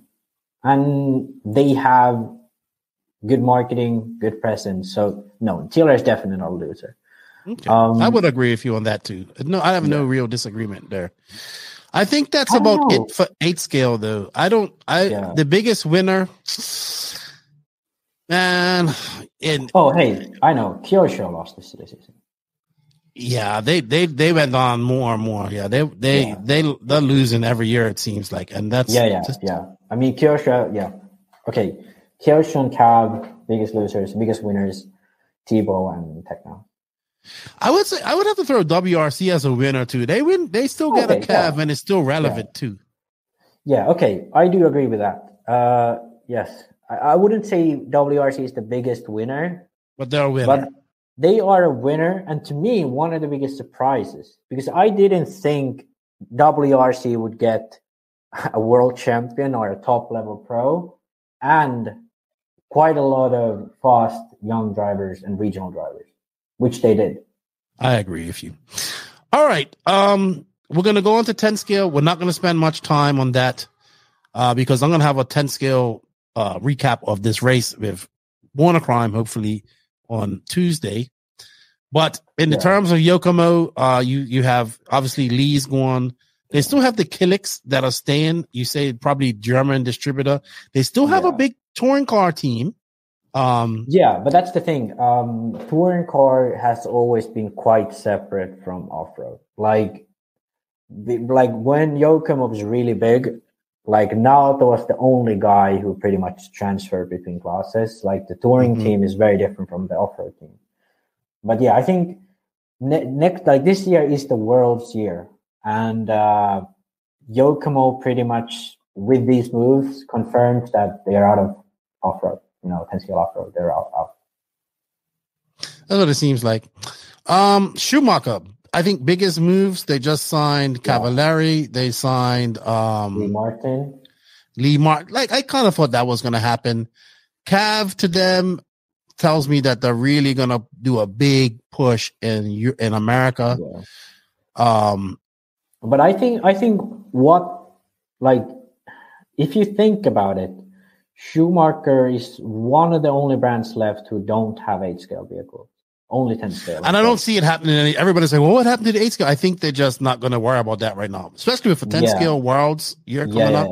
And like, they do have I don't think they're going to come out with an 8 scale, not for another 2 years. And not only that, the 8 scale market is completely way more flooded than the 10 scale market for chassis. Yeah. 10 scale market is much better for them because they have established cars. And especially now that carpet racing is becoming more popular in America, they definitely have much more footing for the American market. Okay. So, and like, this is what I'm most impressed by. It's a world's year, and Schumacher currently has the following drivers: Orlowski, Cavallari, Lee Martin, Brock Champlin, Daniel Kobevic, Pekko Ivonen, and then on top of that, they have a fuck ton of young drivers. I would agree. I think you're going to start seeing a lot more Schumacher regional drivers popping up here soon too this year.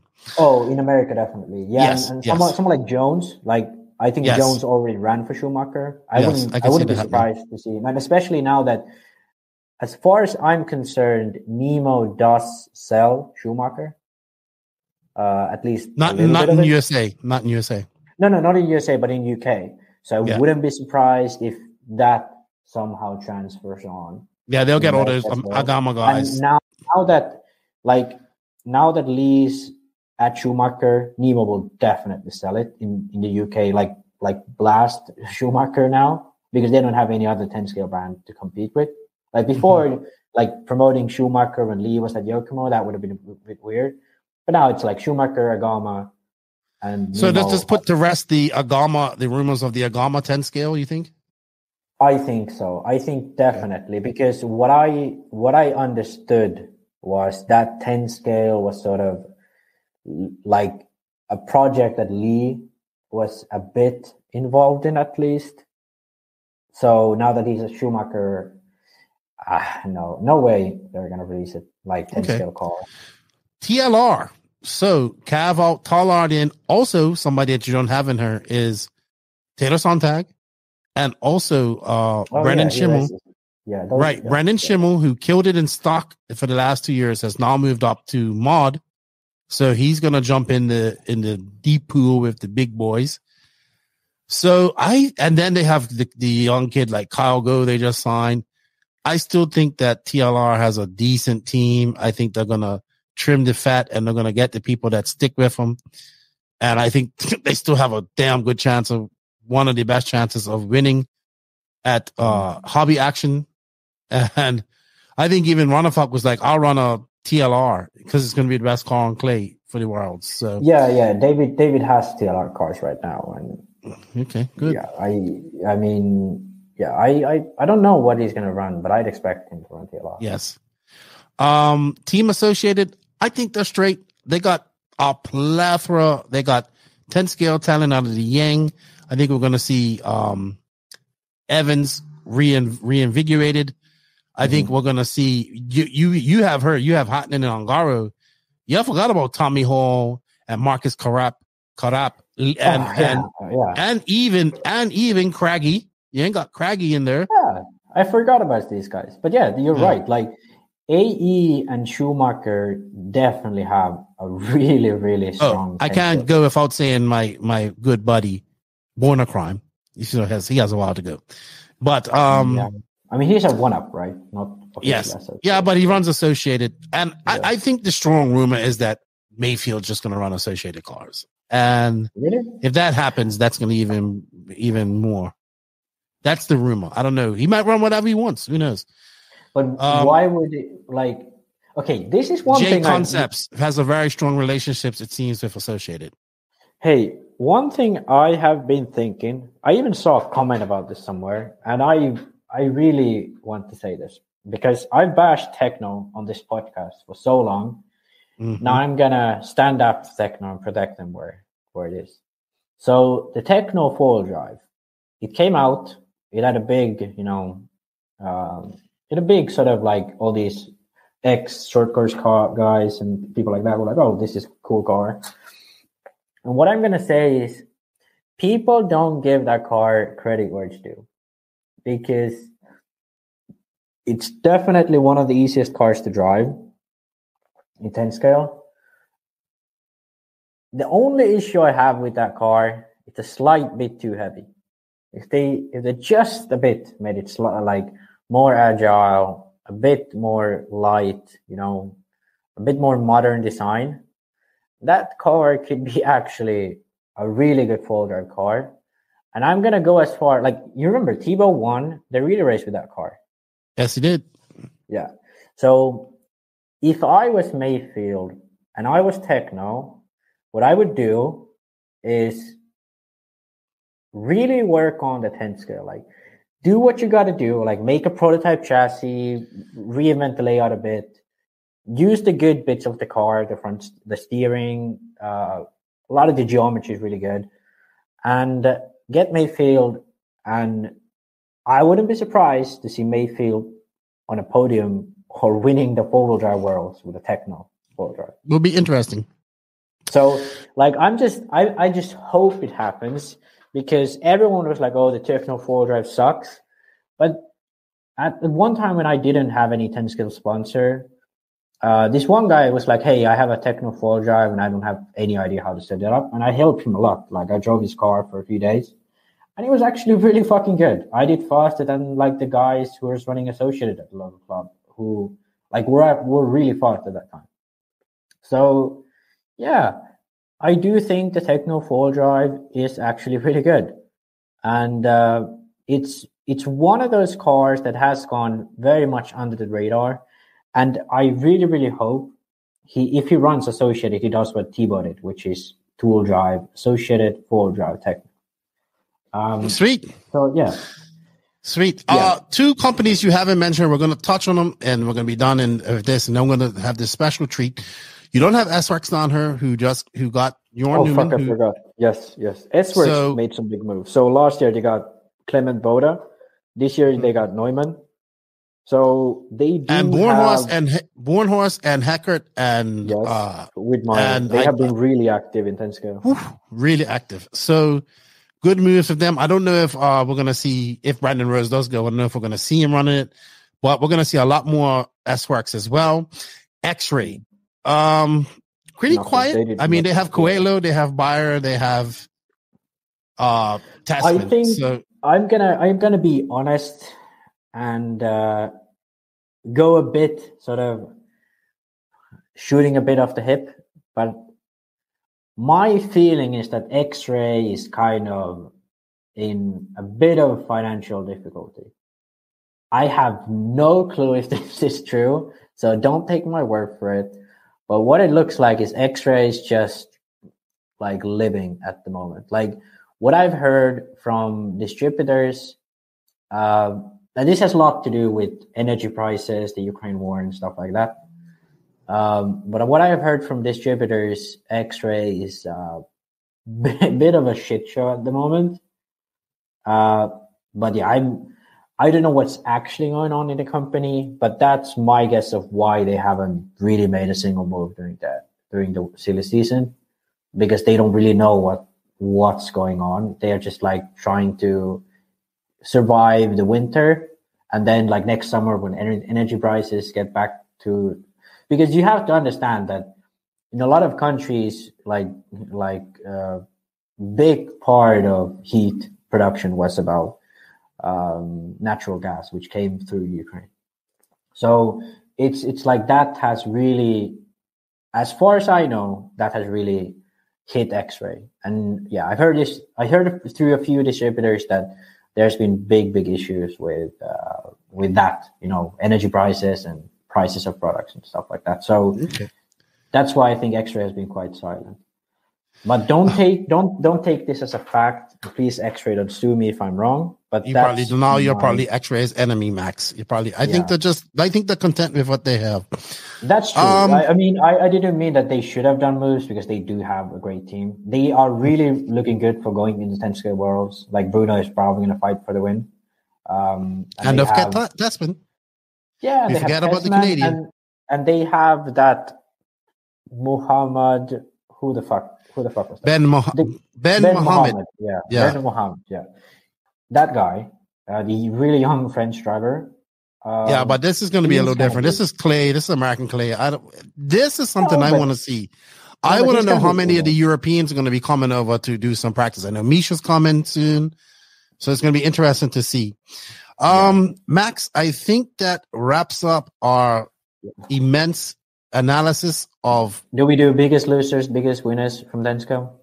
Nah, I think we're fine. It's not that Yokomo is the biggest loser. Yokomo biggest loser, Schumacher and biggest winner. Biggest winners. Yeah, I would agree. You know what, Max? So that was a lot of talking. While we was doing this, so for those who are listening to this, we talked about Tebow, but actually while we're recording this, the news about Tebow actually broke just now while we was recording this. So it's like perfect timing, because we're at the end of our podcast. They do have the video up, Max. So we're going to watch it for our first time as well.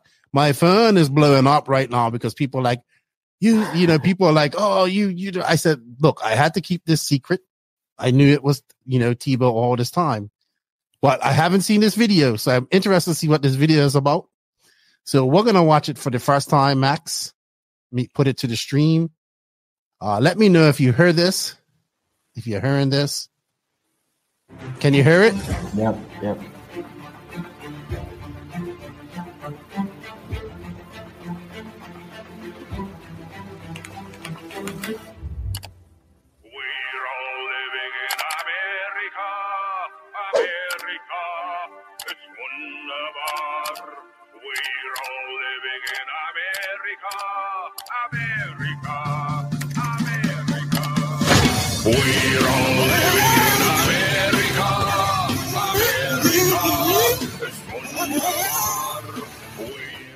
Jared Tebow here, and I'm the new Mayako USA Community Manager.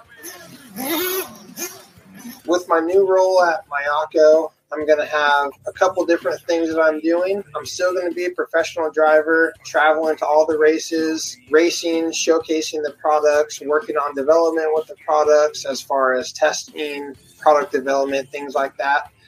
But as far as the community manager side, I will be helping to grow the Mayako community in the U.S. as far as new members, showing what the membership really is about, and also the Discord and service centers for the U.S. So with the Discord, all customers can go on the Discord. Members have special pages that they can go on, special forums, special meetings, things like that. So I'll have weekly NPC meetings. We will be doing rent sessions and also some Q&As. That will be a large part of my role at Mayako. The performance of the Mayako MX-8 has truly outperformed my expectations, and the car drives amazing. The handling is really good. I would say just the rear end grip that the car has and the stability. Not twitchy off center, but rotates really good, carries a lot of good corner speed. I can't wait to get out to the track and race it. I feel super comfortable with the car already. I think I'm going to have a long feature here at Mayako. We're all living in America, America, America. We're all living in America. Coca-Cola. Well, I'm going to get copyrighted for that. Oh, yeah, true. I'm not going to be able to monetize that. I'm going to get copyrighted for that. Thanks, JQ. But it's official. We already knew, but as we was recording this, the news broke. Welcome, Jared Tebow. I really like this Mayako release videos. It's really good. Yeah. Let's get racing. It's time to get racing. So, what to watch this weekend, everybody? What did you think of the video, Max? It had a very JQ style to it. Very good. JQ's getting good with his editing. Personally, I'm a huge fan of Rammstein. We're actually going to see them next fall with my girlfriend. Oh, really? She's a fan as well. So, yeah, that made me feel good. But, yeah. I think that's the music that JQ was playing in his speaker at Mayfield during the banquet. It was Rammstein. Yeah. But, yeah, big fan of Rammstein. But on the video itself and Tebow, yeah, I mean, he said what we'd already talked about. Like, he's super excited about the car, and he has good attitude. He seems like he's feeling good about next year, or this year rather. I don't know. I feel good. I mean, and I think it's nice to sort of finally have a US driver being involved in Mayako myself. Mm-hmm. Yeah. That's good. And overall, that's good. if even if you're not affiliated with Mayako, you gotta be like excited about this, because if you're just a Tebow fan, I think it's a really good move for him. I agree. I think that's silly season all wrapped up right there, Max. I think if there are some other moves coming, there might be some surprise moves, but I think it's all. We spent 3.5 hours, 3 hours and 15 minutes roughly talking about this. We thank you all for the continued support. Oh, what to watch this weekend? So we got the Clash of Champions at Hoosier Hobbyplex this weekend. We'll be following that. There will be coverage. We also have the IB Padova one-man standing race. Is that what it's called? That's the big last man standing. It's one man, one race, I think. Okay, sorry. So no, the Killix and a lot of the top Italians there and a lot of Europeans have made the trip down there. And of course, next weekend we have SIC, first big 1/8 race in America. Next week, I'll hopefully have Born a Crime on her. We're going to do a recap. We're going to get to talk to him. I think Born a Crime, if he works out, is going to be my 10 scale guy. He's at the race at the the Clash of Champions, sorry. Mm-hmm. And hey, we didn't get much time off, dude. We're back racing again. The RC season is long. Yeah, I gotta be honest with you.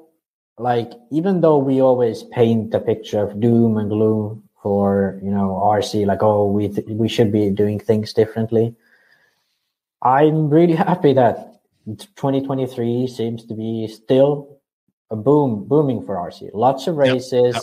Still lots of people running as a pro. Yeah, the market is oversaturated. Yes, it has its issues.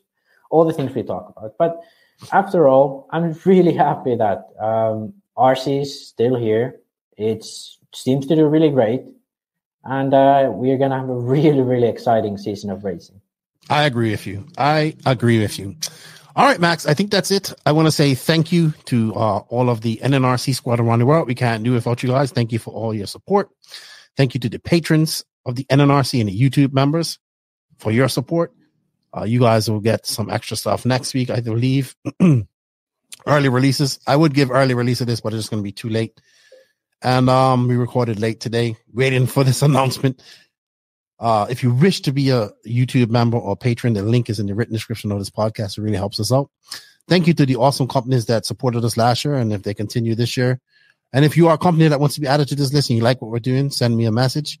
But shout out to Invisible Speed, Hitec RC, TNR Fuel, Sunpadow USA, Mayako, Beach RC, Techno RC, Lugs Racing Tires, Clinic RC, Papa Willie's Traction Tonic, Ardent Imprints, RC Haws, RC Craft, Racecraft USA, House of RC. Shout out to my boy Danny Paz of WRCE, RCGP, David Runafog of the Runafog Racing, JTP RC. I'm sure we'll have Teebs on her a lot more as well as we continue. And shout out to Robert Bob Badier, and of course our good friend, the Dr. Alex Hagberg. Shout out to all the also I was on a podcast this week. I was on the Grid Talk, another English podcast, and shout out to all the podcasts. Wheeling Triggers out with Brent. I like that one too. And it's gonna be a lot of. I'm looking forward to this year. I'm looking forward. I'm excited. And RC is awesome. And yeah, I'm happy. Max, I think that's it. We're done. No more talk. With that said, hey, before we go, I want people to tell me if I should make this 2 years promise that I'll be less arrogant on the podcast. What do you think? I don't know. I think people like you and people dislike you, and you got to just go with whatever makes you happy. Yeah, that's all that comes down to. Though, I'm like actually not this arrogant in real life, but somehow this role has grew on me. I kind of like it, but I don't know if I should keep doing it or if I go mad by doing it. So leave a comment down below if you like my arrogance. Also, don't forget to hit that notification button, that like or dislike button. Leave a comment, sub button. We want to grow this channel. Don't forget our Instagram, our TikTok as well, and our Facebook. All of the links for that on the written description of this podcast. Max, it's time to go. We're out. See you later, man. It was good talking to you. We haven't talked for a long time, but we definitely talked a lot. Lefty and Max. See you later, everyone. You'll be hearing a lot of me this year. I promise that. I'll be on the podcast more often. Good stuff. All right, Maxie. Now I'll shut up. Okay. There you go. Goodbye. Have a good evening. Get some sleep. Talk to you later. Goodbye, everyone.